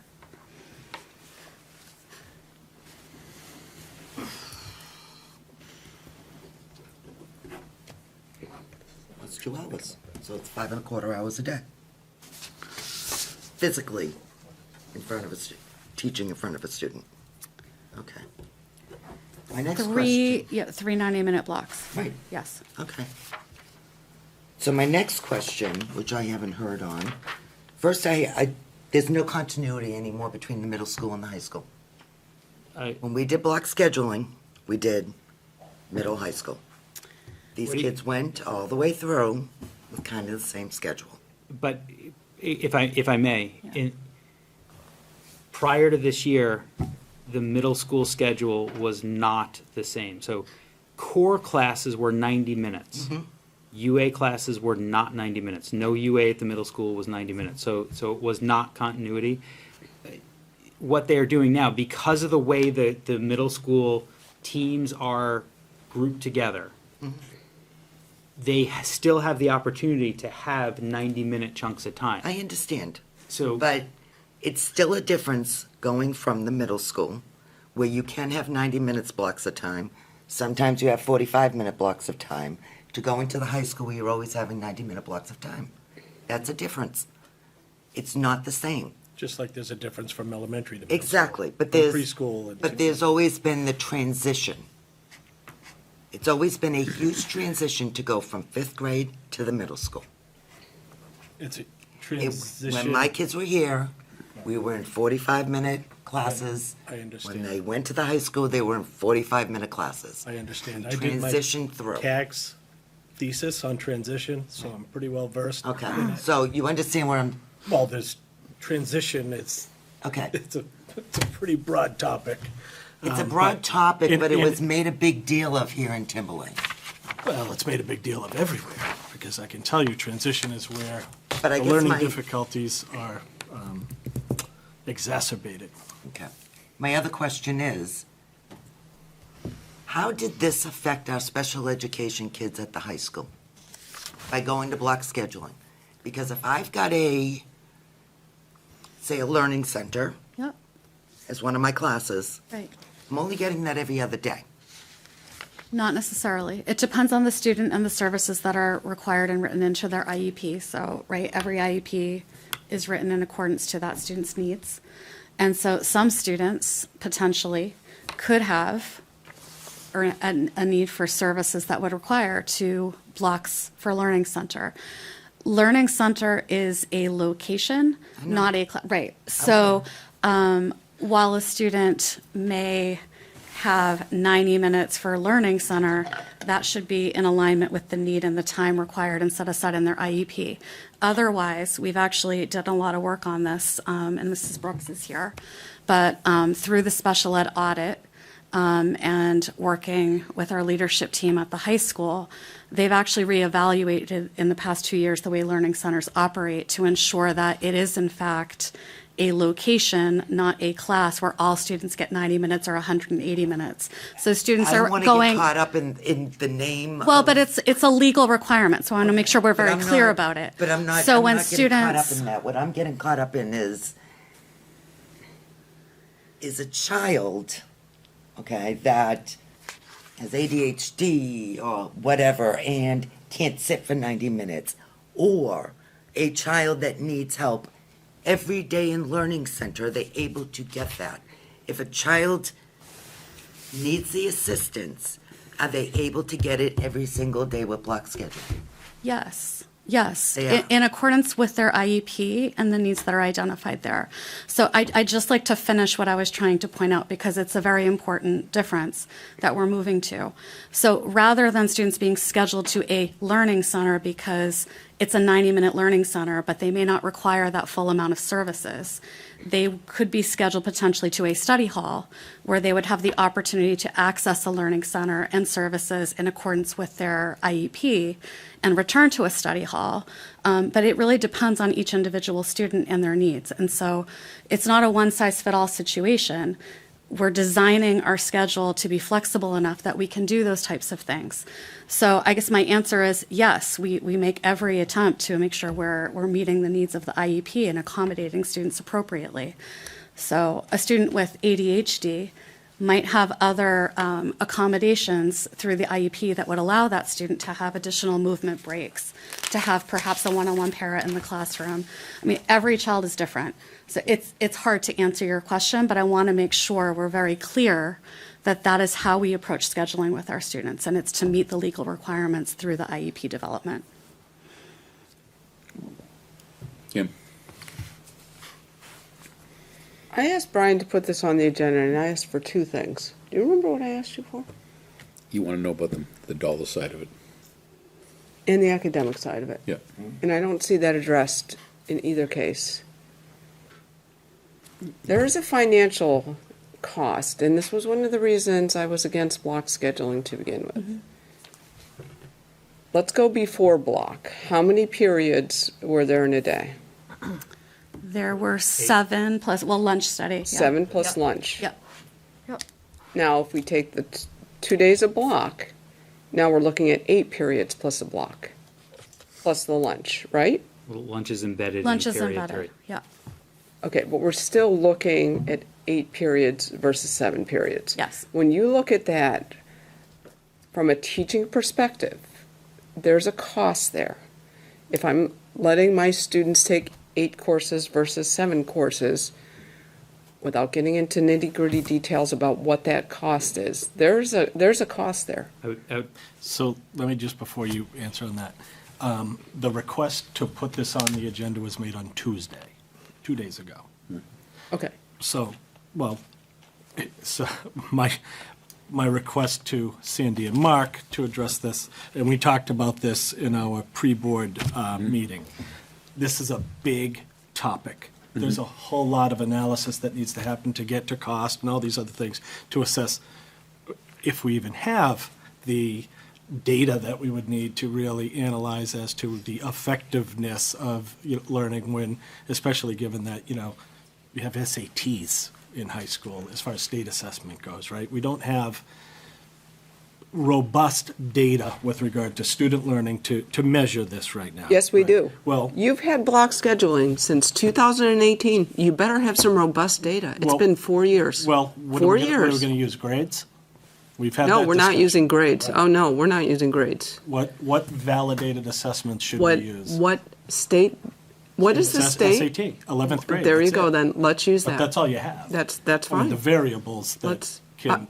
there are always variables. Oh, sure, There are always sure, variables. sure. But all I've seen since Timberlane has gone to block scheduling is a decrease on any externally validated test measure that's being used. That's an issue. The issue is cost. We are looking at huge budget increases here. Personnel drives the budget. And I'm not arguing that. My point, We're not going to, we don't need to spend years analyzing this, because I can tell you right now, there was no financial analysis done when block scheduling was brought in, and we were told that academics would increase. And show me a measure by where we've increased our academic standing. Sure.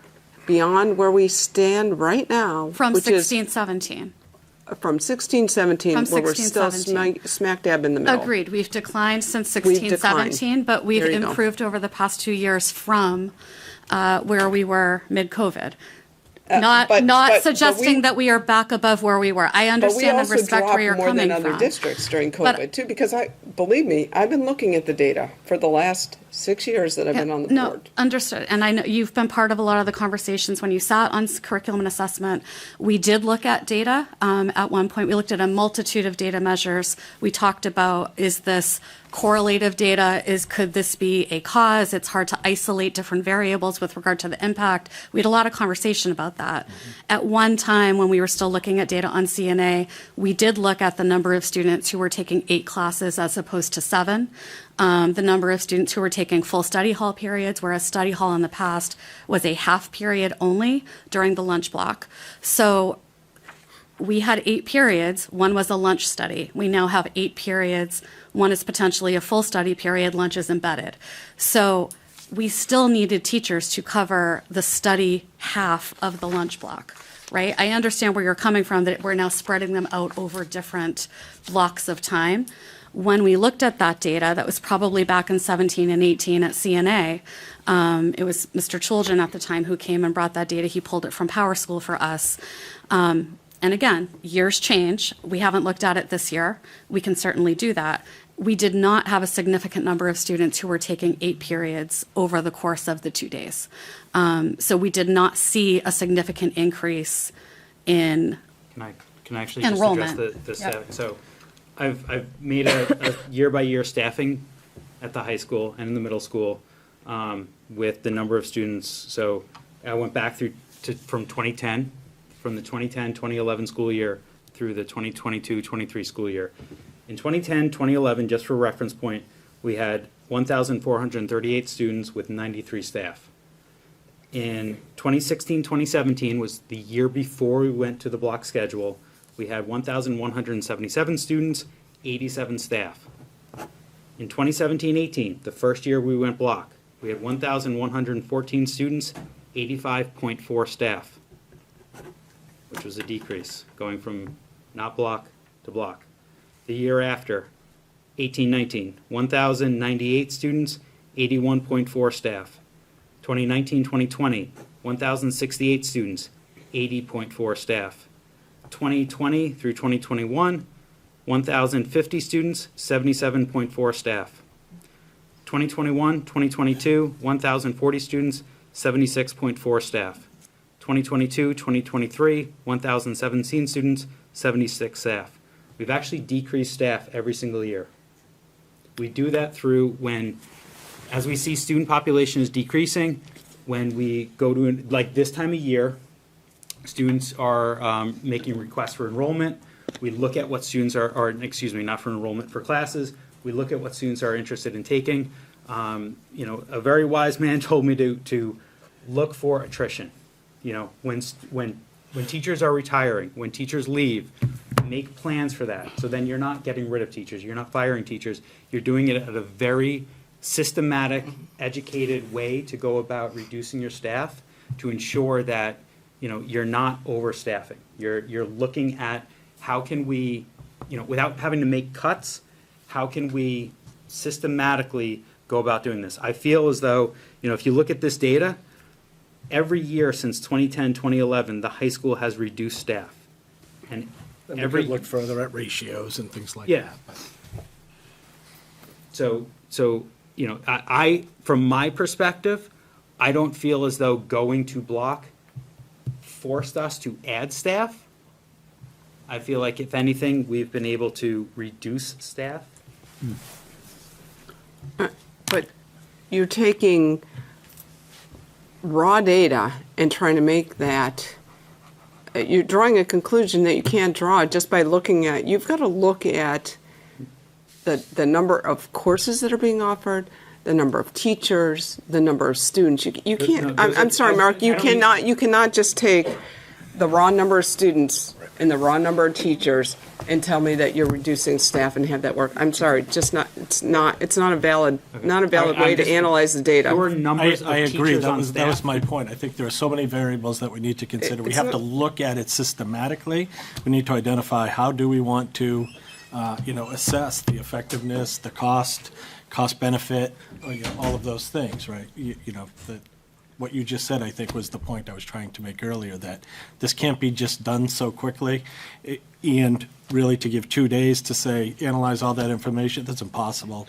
Could I take a moment just to maybe clarify, I think, a fundamental misunderstanding that the entire group has right now is that the request in our session to plan for this board meeting was to open a conversation at the board so the board could begin to discuss block schedule. There was not a request made for any analysis of data for cost for staffing. Chris and I looked to Sandy and Mark and charged them with, well, if we're going to have we're going to open the conversation, we should at least give the board a historical account of how we got here. That's the executive summary that was created for you tonight, and that Sandy and Mark presented. So in terms of the charges and the line of communication, that was our understanding. That's what we charged Sandy and Mark to do. That's what they presented here. And this is, Lack of this is, communication. this Lack is, of communication. this is beyond what The was board. even expected out of our meeting, because correct. I was shocked to see this, and this much information, because the whole idea of what was communicated at our meeting was simply, was a request to get on the agenda to start asking questions so that we could start exploring whatever questions might be there. So if the questions are, what is the staffing, what is the cost, then that's what needs to be presented and the questions asked so that they know what they're looking into. But I will say, in my conversation with Mr. Boyle, when he called me Monday to talk about adding this as part of our board discussion, he did go into further detail, but my response was pretty similar, that, we can look at that, but we have to look at basically how we got here. We have to do some investigation here. We can't just put it on the agenda and expect that the board's going to make a decision about whether we have block scheduling or we don't have block scheduling on opinion. We need fact. We need data. We need information. This is something that requires a lot of investigation, a lot of very thoughtful consideration, and that requires us to bring clear information, data to you all as a board to consider it. Moreover, there was a process that would need to happen, just like it did for the middle school. It would go through curriculum and assessment. It would go through, a process that, first of all, there's a history to, a procedure of creating it, but there's also a procedure for undoing it that has already been done in this district. And to just say that let's put it on for the school board to make a decision about whether or not we have block scheduling, that would be irresponsible, in my opinion. I'm sorry, not all of you are educators, and you don't even have information to begin to make that decision. That would be irresponsible for all of us to. So what be is the part of that. procedure that you mentioned for undoing block scheduling? It should be, we should identify what needs to be analyzed. If the driver for that, for consideration of that is cost, we need to do an in-depth cost analysis. As you said, it can't just go with raw data. We need to really look at that specific information and identify whether or not the cost effectiveness of the programs and the instruction that we're providing is meaningful, and whether or not, it's greater with block scheduling versus without block scheduling. You have to look at the educational impact. I mean, you have to look at a whole lot of things, right? I think we've seen the educational impact of block scheduling. I don't think we have. I disagree with you. You don't think that the fact that we have been dropping academically has anything to do with block scheduling?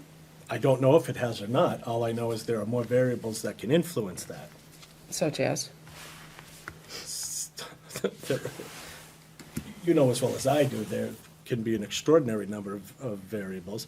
Go ahead. Okay, Sure. I'll use the most obvious, the pandemic right now. Sorry, we dropped more than other districts with the pandemic. You can't, but you'd have to look at how the pandemic impacted us here.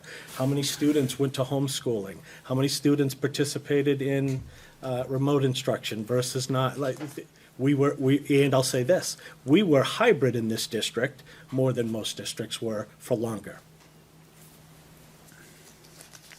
Okay, So there's a variable.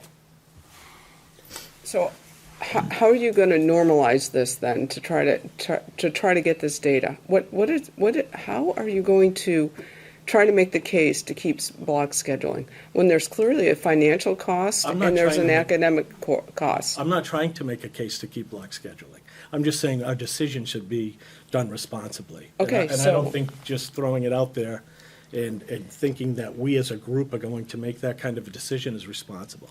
I think it requires a whole lot more investigation and, consideration of information that supports whatever decision we make. If I may, I'm not certain if that was the intention of the board. I received an executive summary at 4 o'clock this afternoon, an hour before a prior meeting. Yep. As far as I'm able to see here, historically, when we switched to block scheduling, they were monthly updates. There haven't been monthly updates for the past 3.5 years, 3 3/4 years. So somebody here on the board, I'm guessing, asked for this update. The rest of us, I'll speak for myself, I was unaware of the potential implications as to the purpose of the update. I looked at this simply when I received it as being informative. I'm guessing there's something else, and there are some greater concerns happening here, but having only had 45 minutes to review it, I'm certainly very uncomfortable making any decision one way or another. That's just my piece. I agree. Michael? I just wanted to speak in addition to what Mr. Cullen was saying about having a process. I mean, if you have a concern, Kim, that you believe this block schedule is related to, decreasing educational performance, I mean, what should actually happen first is in curriculum assessment, we should be trying to come up with some determinations as to why these test scores are going down. We can't just assume that this particular thing is the issue. They're just like, Mr. Cullen said, I mean, there's a multitude of variables that have to be considered. Okay, I think you're probably right, Kim. You're on curriculum and assessment. What are you doing to try to determine why our test scores continue to drop and why Timberlane is moving downward academically instead of at least maintaining its status quo? That's a good question. But I mean, we're in the process of actually discussing some of those test scores. If I may, we actually just reviewed our academic data at Curriculum and Assessment Committee. Those scores were just released from embargo earlier this month. We did a comprehensive 2-hour data dive with our full district administrative team on our district data back in early December prior to their release publicly. We went through a data protocol. We divided into groups to look deeply at our mathematics, language arts, science data. We tasked all of our building administrators to go back to their buildings and look in that same way, that same process and protocol, with their leadership team, with their staff, at their building results to assess that against the state. We did a comparison against 25 other school districts in our region and their performance. We are not, right, it's a work in progress. I am not claiming that we are better than we were prior to the implementation of the block, but we absolutely have seen gains in our scores over the past 2 years in our state assessment scores, as have other districts. We are coming out of COVID. We've put multiple measures in place, many of those I spoke to last week, with regard to how we are addressing student learning gaps. You want to call it learning loss, whatever you want to call it. We are in the business of educating students. That is our primary mission. That is why we work here. It's what we do on a daily basis. It's what our teachers do with our students on a daily basis. We strive to get better in an ongoing, continuous fashion. We are always looking to grow. I am more than happy to start looking at data and evaluating the impact of the block schedule. That being said, it is very difficult, and we spoke about this, Dr. Farah, at CNA. It is very difficult to isolate the impact of the block schedule. There are multiple other variables. Our children, we've seen rises in mental health issues, social emotional issues. We have a multitude of things that could be potentially impacting these scores. But we have seen growth, so it is not accurate to say that they continue to decline. They dipped. They've been on a slow but steady increase for the past 3 years. And I'm happy to bring that data here. We talked about it at CNA. We had conversations about, what is the will of the board? What would the board like to see? We're happy to bring that here and have those conversations. This is collective, collaborative work, and it's the business of what we do. It's why we exist. So absolutely, we welcome any sort of examination of that information. And I think, I just want to be clear that nobody wants to continue doing something if it's not going to be effective educationally. Yeah. Gotcha. We're constantly with that challenge. Gotcha. Sheila? this is not personal. No one thinks it is. I'm sorry. No. Let's just. No, no one thinks it is. Okay, let's just put that out Absolutely. there. This is not Absolutely. personal. This is about, as a board, myself, been around a long time, you know that. I don't want this district, or the children, or the teachers, or the administrators, I don't want to be where we are. Agreed. Let me keep going. What year are we in? 2023? 9 years ago, 8 years ago, took a ton of money, threw them at Dean's. That's gonna do it. We're gonna throw it at the administrators. We stayed the same. We went from 8 periods, 45-minute periods, block periods. Well, you know, it just seems like every time we get a handle on the STAR assessment, now we got iReady. It makes me insane, and it feels like that we've done and supported and stood on our heads trying to get this district to do and be what it should be. Okay? For myself, 4.5 years, yeah, we had a hiccup with COVID. It happened. Everybody did, though, in education. Every district in New Hampshire had that. But, my God, at what point are we going to do better for these kids? At what point are we going to finally say, enough, we're better than this? What do we have to do to get out of where we are? It feels like, for me anyways, it feels like we do this and we're constantly just right in here. I want to be up here. I want the best for these kids. And you do too. Absolutely. But I'm trying to figure out, how do we get there without bankrupting our property owners, without cutting, massive amounts of things? How do we get there to make sure that everybody, from the superintendent to the kids, are on board? This is where I am. I'm tired. I'm tired of watching it. I mean, I can remember 2011. Do you remember the year 2011? I do. Do you remember those graduating kids? Yes, I Do taught you many of remember them. where they went? Do you remember that class? Bates, Princeton. I mean, we had heavy hitters that year. That year was exceptional as far as kids that we were sending out. It just seems like we've gotten complacent. And I feel like it's complacency, and I want better for them. And I don't know how to get there. But it just seems like, to me, if I'm looking at, honestly, 120 minutes a day, a period of 90 minutes, it's lost teaching time to me. This is what's making me insane. It's lost time that these kids could be with the teacher. I'm sorry, but, and it's not personal, it's frustration. Yeah, no, understood. And just the students are scheduled with the teacher. That is, from a teacher's perspective, the amount of time that I think you're referencing. And I would we are not complacent. I think we're trying to be the opposite of that. We And I'm not share saying your. you are. I'm I'm saying, Sheila, I pull us understand out. that, and I respect everything that you just said, and we're with you. That's You're where just we're as at. frustrated, I know. How do We are get out? working. We are working to evaluate all of our systems to try to do better with what we have, right? And we have to be on the same page and work together on this, and we are working together as an administrative team with our teachers. But I would just request that we are able to look deeply at this topic. As Superintendent Khaled said, if this is having a negative impact on our learning and our learning outcomes, by all means, we should be making changes.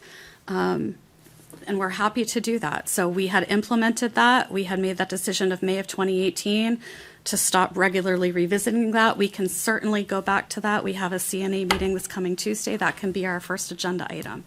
We're happy to move that forward if that's the will of this group. So, Thank you. So listen, see now, I still chair this board here. Yes, I got a request from Kim, then I talked to Chris. And no matter what happens, whether you stay with the block or not, I had no expectation that there was going to be any motion tonight to remove Bucksy. So I had a phone conversation with the super, then we had a conversation in our pre-meeting on Tuesday, and usually those pre-meetings are a week before. Yeah. It just so happens we got a little screwed up there with the weather, so you only had 2 days to prepare what I dropped on his lap. So, and as I said to Chris, that basically this is a very important conversation because I guess I've been around longer than Sheila. So, Yeah, you have. and then people tell me that they want to go back to before I was even around here. So it is all about, the quality of education. And unfortunately, in the world of public schools, if you will, there are so few criteria you can actually measure it. But the ones that are measurable, these state standards, it has not been what it should be. absolutely. We agree with you.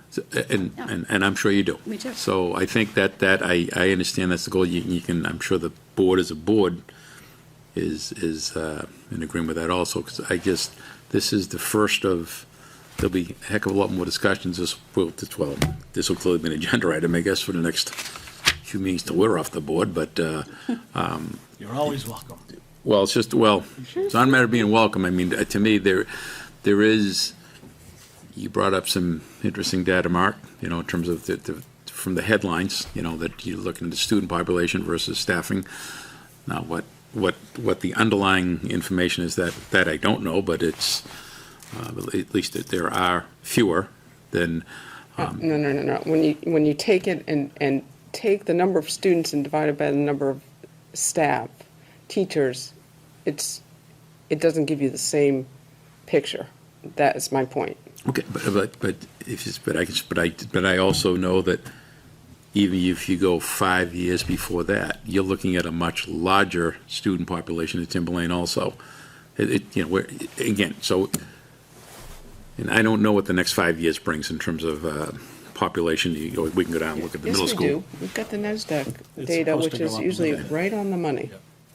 Okay. Looking at an increase. So- in elementary, but- So I guess I just wanted, we're not going to, we accomplished, as far as I'm concerned, what I personally want to accomplish, to bring this topic up tonight and spend, 45 minutes plus on it. And I think it's obviously not a resolved issue, because I think there is merit to the topic. Yes. So, it's, It's one that we all agree is Well, important. We're passionate about it. it went, well, I certainly hope that, it's like, I read the summary, and you see the difference between middle school block and high school block, okay? You are the educators, but, I'm basically looking to get the education up and get the best value for the buck here, and right now, we seem to have a little math problem right here, in terms of bang for the buck here, so, that's all. And we understand that it's been a problem for the past several years. The decline started prior to COVID. It's important to evaluate it. It's important to look, Okay. what do we need to do to pull ourselves out of it? Decade. Yeah, I agree. So, when we bring the data back, because I would like for the next meeting, one, I want it on the curriculum, an assessment meeting for discussion. And two, I want it brought back here, and I want to see the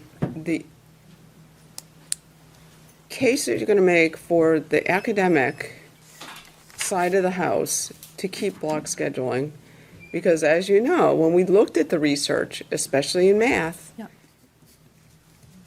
block scheduling does not work. It does not. Math is skills-based. You need it on almost a daily basis in order to make improvement. Also, for world languages, it's an issue. Yep. I also want to see a look at the financial difference, not just on a whole, we've got 1,100 students and 80, do it on a per capita basis, and I want it done by teaching time too, because when we made the transition from block to block, the amount of face-to-face time that a teacher is spending per teacher is 120 minutes less per week. 120 minutes less for every teacher. Let's see what that equates to in terms of instructional time if we go back to a 7-period block. Do you disagree do you not agree with that assessment? I would want to look at it more closely. Okay.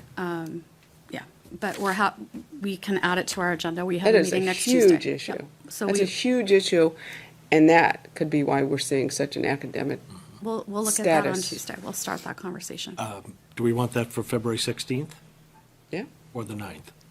I don't know if we can't the 9th. No, Nice you can't lip. do it. You can't do it at deliberative, not unless No, you and post. is the 16th even, Is that enough time? is that enough time? I mean, you're I asking think for we a can lot of start. data. I and- think No, that's not a lot of data. That Well- should not And take it's- long to put together. I think we have to address it in stages anyway, so we'll put this information together, we'll get as much information together as possible, but then if there's more information that needs to be put together, we'll do that, but if anybody has any ideas of information between now and then that you want to see, please let me know. Elementary school scores as well? That'd just be another factor to look into different scheduling. So if we don't see the slip in elementary schools, in our elementary schools compared to their peers across the state, but we do see it in other areas, well, that gives us a starting point to look at, to compare, yeah. Elementary, middle, But if and high but if it's school, throughout the Trying to Tulane isolate the block district, schedule. well, maybe it has to do with high, who knows? That's just another data point. Somebody that's had a Well, hand. Mark, we have historical data on the elementary schools, historically, and Sandy, correct me if I'm wrong. What we see is our elementary schools, in general, tend to perform quite well in terms of the state. We see a huge decline when we get to middle school, for whatever reason, and then we don't really ever regain Recover from it, yep. that. Do you think that's just a gross Our assessment? high school scores, our SAT scores in comparison with our middle school SAS scores, we do see gains. Okay, we see gains, but we see a Gains huge at the high drop in school middle level. school. That's absolutely right. At the middle school, we see in general, yeah. So I guess what but I'm our saying, elementary if we can look at the schools last 6 tend years to- that they've been in, block, and we're seeing drops in one area but not another area, then you can, make some sort of extrapolation. Okay, this could be related to the block and the less face time with teachers, or if we see similar trends of decreasing with the elementary schools and the junior high and high school, then it could be a demographic thing. I mean, who knows what it is, but it's just another data point to look at. Isn't it true, though, that Sandy, you would probably know this more than I would, but once you start talking middle school and high school, that's when a lot of parents will put their kids in private schools?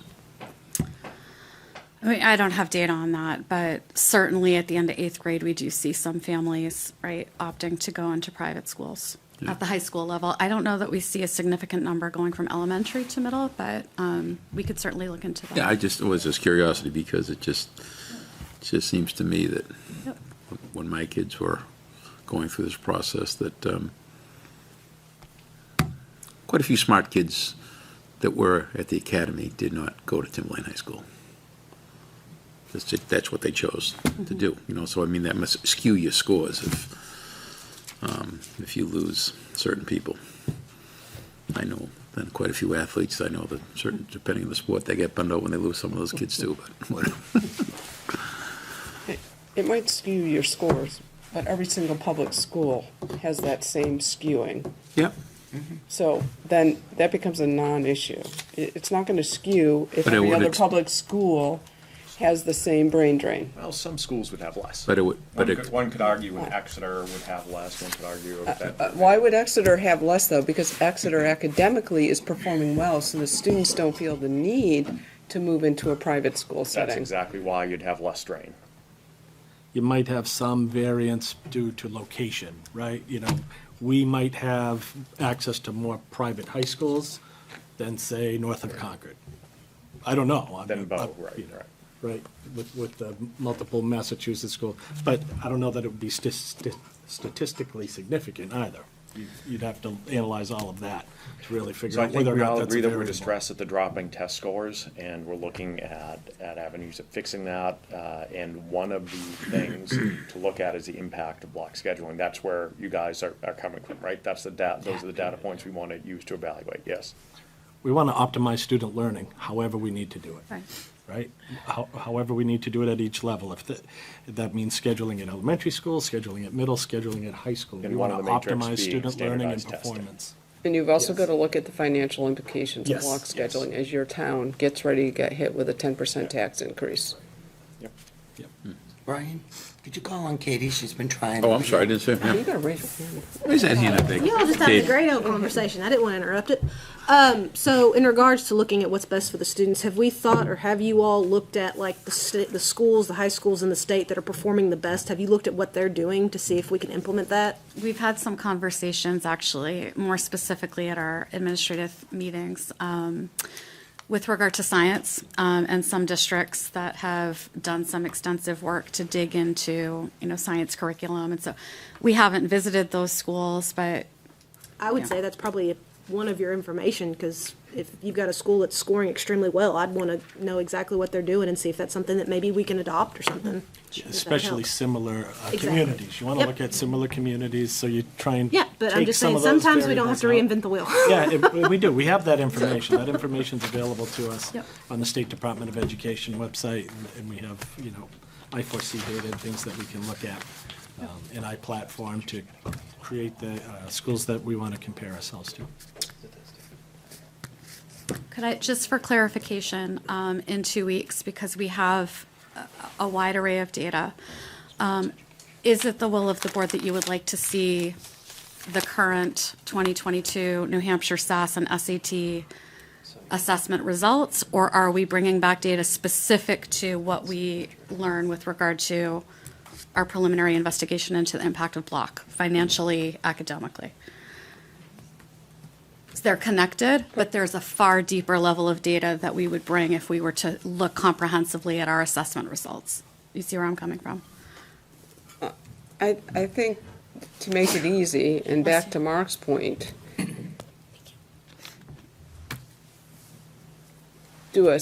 start at 2015, go to 2022, with whatever external measure that the state is using at the time, and, because I'm not gonna argue, I don't think SATs are great, but what happens here, and if you're on the board long enough, what Sheila mentioned, we got iReady, we got START, we got this, you will never have 5 years at which the state uses the same assessment tool. I think it's a game with them. So I'm Every sorry. 3 to 4 years, whether you need it or not, they're gonna They're get gonna something change new. things around. So give us from 2015 to 2022, Sure. so that the board, just high school, whatever that assessment is for 11th graders, we're at the 50th percentile, we're at 56. Just Sure. because Yep. we're not gonna sit here and analyze data in A any. bar graph, please, colorful. We have it ready to go, yeah. Yeah, yeah. It's ready, it's prepared. And I agree, there's always that discussion, but you're not comparing apples to apples. Well, of we're course. comparing, Well, we you are can- comparing state assessment to state assessment, That's what right? that's With all you state, can do. And how we compare to the rest of the state. That's all you So can do. Yeah, I agree with you 100% on that. And then what I would like to see is the teacher time per student Sure. before block scheduling and after block Sure. scheduling. And the teaching time teaching time per student. Which means you take your staff, you divide it by the number of, or the students divided by the number of staff, and then you've also got to factor in how many classes and things they're taking. I haven't really thought it through, but you understand where I'm getting I at. do, yeah, sure. All righty. I think the results will surprise you. All right, thank you. Thank you. Sandy. Thank you all very much. Administrators report. Yeah, sure, I'll go second. All right. So for those of you who don't know, Atkinson Academy well pump failed on us on Monday, 9:30, 9:45 or so in the morning. By 11:30, we had a plan in place. Everybody, I won't go into all the detail, everybody was outstanding. You know, Carl Inglesby and the maintenance staff, the maintenance crew, the custodians, first student, Durham, YMCA, all, you know, we called them and absolutely, we'll take care of it. Let me get right back to you, you know, it was, but the teachers, the administrative assistants, that phone, we could have had 100 lines, and they would have just kept ringing. And they made direct communication with every family about how students were going to, whether they're going to ride the bus, whether they're going to car riders, et cetera, et cetera. But just an outstanding collaborative team effort to come together and to respond to a situation that, you know, wasn't dire, but it gave us an opportunity to really have to exercise our emergency management plan there. We learned a few things. We learned a few things about the different communications. So it was really helpful. But I just wanted to say thank you to everybody that was involved in making that happen. And then again, the following morning, because within 15 minutes of the students all going home, we learned we might not be able to open the next day, and that's what happened, and we just came up with a plan of how we're going to get devices in everybody's hands. I was there that morning as well, and there were a ton of staff there to help out, just to make sure that devices got into about 100 kids' hands, so it was fantastic. There will be school tomorrow, or at least we're planning on having school tomorrow. Yes, it sounds like it's going to be very cold. However, been in communication with First Student and Durham, and they prepare their buses. There are additives in their fuel that maintain the fuel so that it's expected that the buses would start as low as 0 degrees. We said we're going to be above that, so we should be good. They're also going to get there early. They have these warming blankets, battery things, and whatnot to get things started. So that is the plan, and in order to help to support that, and you all probably, well, maybe the board didn't all, but most folks should have gotten a voice message where I describe how, I'm sorry? Multiple. Multiple. They weren't all just about this. One was about community and family engagement, too. I said you were spamming my phone on the way here. Oh, I'm sorry. Well, you're going to get more, so. And I brought that up actually with Ken. If any of the board members want to receive these messages, we just need to make sure we have your cell phone, and then you can get those. We're opening schools early. The high school is open, students will be welcome in at 6 a.m. The middle school students will be welcome in at 6:45, and the elementary school students will be welcome in at 8 a.m. And that's to hopefully try and spread out the car drop-off, student drop-off in the morning, and make it a little bit more convenient for families to be able to get kids here. So in the event that there's a student who typically walks, that if you can drive your child to school, that would probably be in their best interest, given the temperature being around 14 degrees or so around the start time for school. Having kids sit in a car at a bus stop, or if families want to drive their kids to school, to the elementaries or middles. We're hopeful that that will make that a little bit more possible for some folks. And again, administrators committed to it, and then they had, a number of staff coming saying, I'll gladly volunteer to go help out and come in early and all of that. It's just, it's that excellent Timberlane commitment from all of our staff, so thank you for all of that. Just so people know that the schools and the offices will be closed on February 27th during the vacation week in recognition of President's Day. That's when we recognize President's Day. Voting postcards were delivered to the post office yesterday on February 1st, and so folks should be seeing those in the mail soon. And as I said, you should be getting messages. I apologize. Mrs. Savage, with all my spam that goes to your phone, but, and then just there'll be ongoing communication, trying to provide more communication and create more engagement, again, as Mr. Broad talked about earlier today, more communication, more engagement with our community. We need our community to be involved, and engagement happens in a variety of ways, so please check out some of those videos, and we'll be covering a couple of the topics leading up to deliberative session, explaining deliberative session, warrant articles, and those kinds of things. So if you're unaware of what that's like, hopefully you'll have a little bit of an understanding prior, and if you have questions, please call us at this office. Thank you. Awesome, thank you. Three things, kind of buckets of information to share with the board and the public tonight. The first has to do with some great things at the middle school. I'm working with a student there to support them, their family, and the school administration. And in those conversations, learned really two cool things to share here. The first is that for the first time in their life, they used the term that they loved reading. I was able to connect with that child's English language arts teacher, and if I could mirror the expression on her face hearing that, I wish that I could, because you could see the passion of an educator. But I know that teacher, and just wanted to give her a shout out, Miss Donna Beretti, is going to approach that student tomorrow, and that's going to be the greet in the front of the class and welcome into the class, and that may be that link for that student kind of moving forward. So just great job to Donna, super proud of her in terms of how she reacted to that. The second thing I learned from that student is that course selection has also gone through the middle school. Got to hear about their experience actually having choice and signing up for some classes. This student is on a pathway to go into some electrician CTE courses initially, and it's just going to be a different experience for them at the high school level. And it just spoke to me about the importance of different pathways, autonomy for kids, and the idea that when the student chooses where they want to be, that could have a change of outcome. So two great things happened in the middle school, and it wouldn't have happened if that course selection process wasn't smooth, if it wasn't rolled out and the students didn't understand all the options that open up in front of them as they progress through a K-12 system. Second bucket is around hiring. Fran is still in the room. I know it's late. It's great to still see you here. Just wanted to recognize you and your department in terms of all the pieces and parts we've put together for the hiring process.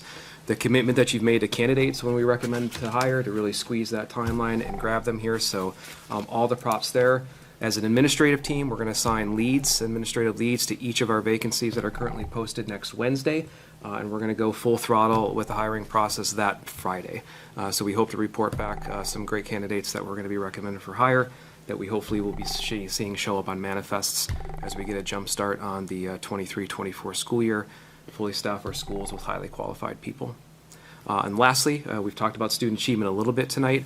Specific to the elementary goals, that group was here to present earlier, I believe, in the fall, maybe late winter. They were looking at I-ready data. They're looking at typical growth and stretch growth. We just got done with our winter test administration. So those building administrators are now looking at that data. They're seeing where they stand as approaching that goal for the springtime. And they're talking in their leadership groups at the school about any measures they need to make to stay on target to reach those goals that they set. And we'll hope to either have them back in the spring, or maybe the administrators will kind of report out where they stand. But that work continues, particularly at the elementary level. You're welcome. Okay. So that is your personnel report then, including that you roll that into it, correct? No, sure. Thank you. You'll have more information about all the Yeah. processes that we've enhanced in job descriptions and things like that on Wednesday. Not all of the job descriptions Wednesday, but the process, I already have that included in my information. But the job descriptions you will have by March 1st. Over 120 job descriptions have been revised. Okay. Look at that. Okay, well, Hot off the press. look at this. Let's go around the room here. Sheila, do you have anything? Anything? Is it? Yeah, I have three things, quick, I promise. First thing I want to ask you guys is, did anybody get an email in regards to a meeting at the Kimball Library on February 8th? I did. Okay, anybody here going? I don't know. Remind me which one that was. This is on February 8th at the Kimball Library. It's a group regarding school funding. Yes, I remember, yeah. And the problem is, well, it starts at 6, we Yeah. could go for a little bit, That was my question, if anybody was attending. maybe. I may not. Yeah, I may go too. There is a representative that's going to be there from the state. So I just wanted to bring it up because nobody else is. The next thing I wanted to ask is, looking at the calendar, kids, we have a meeting. We have voting on March 12th. And a scheduled meeting March on 14th. March 14th. No, I think. No, that No, was- March sorry. 14th is the vote. Voting is the 14th, scheduled meetings on the 16th. Yeah. Somebody's gonna need to push that meeting out a week. Because of the way the voting goes, somebody could actually challenge the vote until that Friday. Yeah. It's Right. not that you have to So- push it out, but if you don't push it out, you've got the old board that will sit at that meeting, not the Right. new board. Because nobody will be certified and Yeah. sworn in and all that stuff. So my suggestion is that you reschedule that meeting for the 23rd of March, the following Thursday, to get your new board members in. Yeah. Get them Makes sense. situated, get them oathed. Is that a motion? I'll second. Yeah. That's fine. On the 23rd. What? I don't know if that matters, but the budget committee is scheduled on the 23rd. 6 o'clock, right? Bud's 6? 7. 7, same time. We've got a couple more meetings between now and then. I don't think we have to make Yeah. a decision right now. Right. What else you got? We'll figure that And out. the only other thing I had is maybe in 2 weeks we can get an update to the strategic plan. How's it going? 216. Yeah.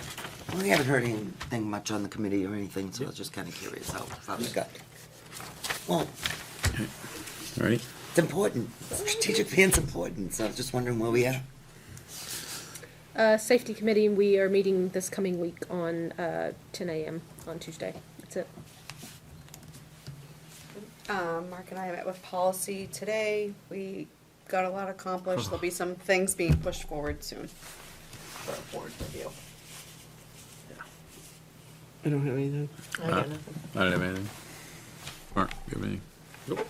Kinda got it. Michael? you have anything? Well, regarding strategic planning, our subcommittees are, or my subcommittee is meeting tomorrow. Okay. So Justin will know more of this because we broke out into subcommittees. We're all kind of meeting individually, so. I'd be happy to bring a full update for next week. Yeah. Even under the committees or whatever, just because it is important and it's out of date and it's important especially for you guys because that's your vision. I do have a question though. I don't think that's In out of regards to the well pump over at Atkinson Academy, do we know if there are any indicators that there was anything problematic with the well pump? Was it just too old? And also, was the emergency repair costly? So I thank you because you had emailed that. I asked that question. I don't have the response yet. Carl is putting together that information. He doesn't have all of the cost yet, partly from the vendor, but also I said, hey, I want to know how much time maintenance spent there and, you know, the other things that we don't think are directly related, but they are related. There was no indication that it was going to fail other than this. You know, I spoke to the folks from McKinney Well as well. And one of them, they're the supervisor, he said, I was here, it was about 10 years ago we replaced this well pump. And then the piping running not only down into the well from the pump, but into the building, was pretty clogged. You know, and I had explained to him, my neighbor had theirs done. I live, 2 miles up the road from the academy, not even through the woods that way. And they pulled theirs out in the fall, and it was the same thing. They had to replace all the line that goes to the house because it's just solid.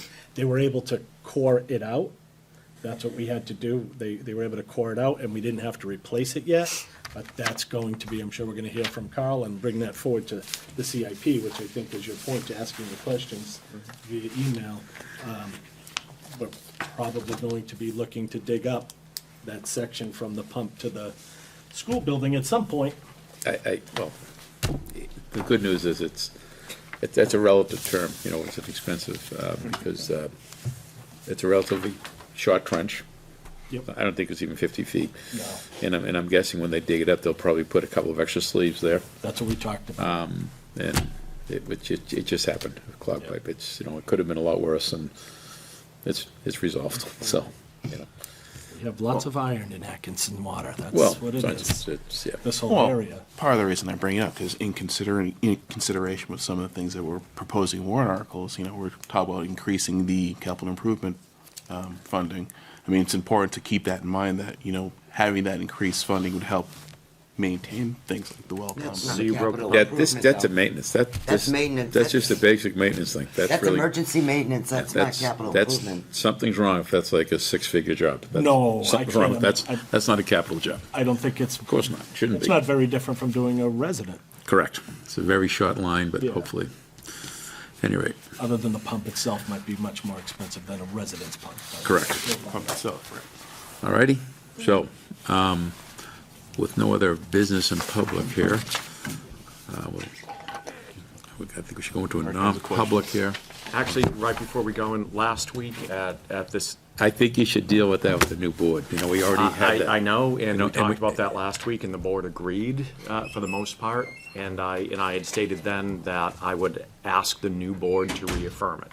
I think it's important for optics, and it's important to get the messaging out there that this board would you like me to read the statement again? If you recall, we talked about it last week, and most members were in support, and you brought up the very good point, hey, the next board should, you know, vote in this as well. Right. I said, absolutely, I will ask the next board to reaffirm this as well. Well, yeah. Are you uncomfortable with me asking the board to send this Because out? I think we've already done it. I think the Okay, board. it hasn't been sent out. I said I would bring it up again this week. If we are in consensus that there's a support. I think the fine. board's in That's fine. consensus, and by the way, and even if this board is in consensus, we can get overruled 4 weeks from now by the incoming board, so anyway. Perfect.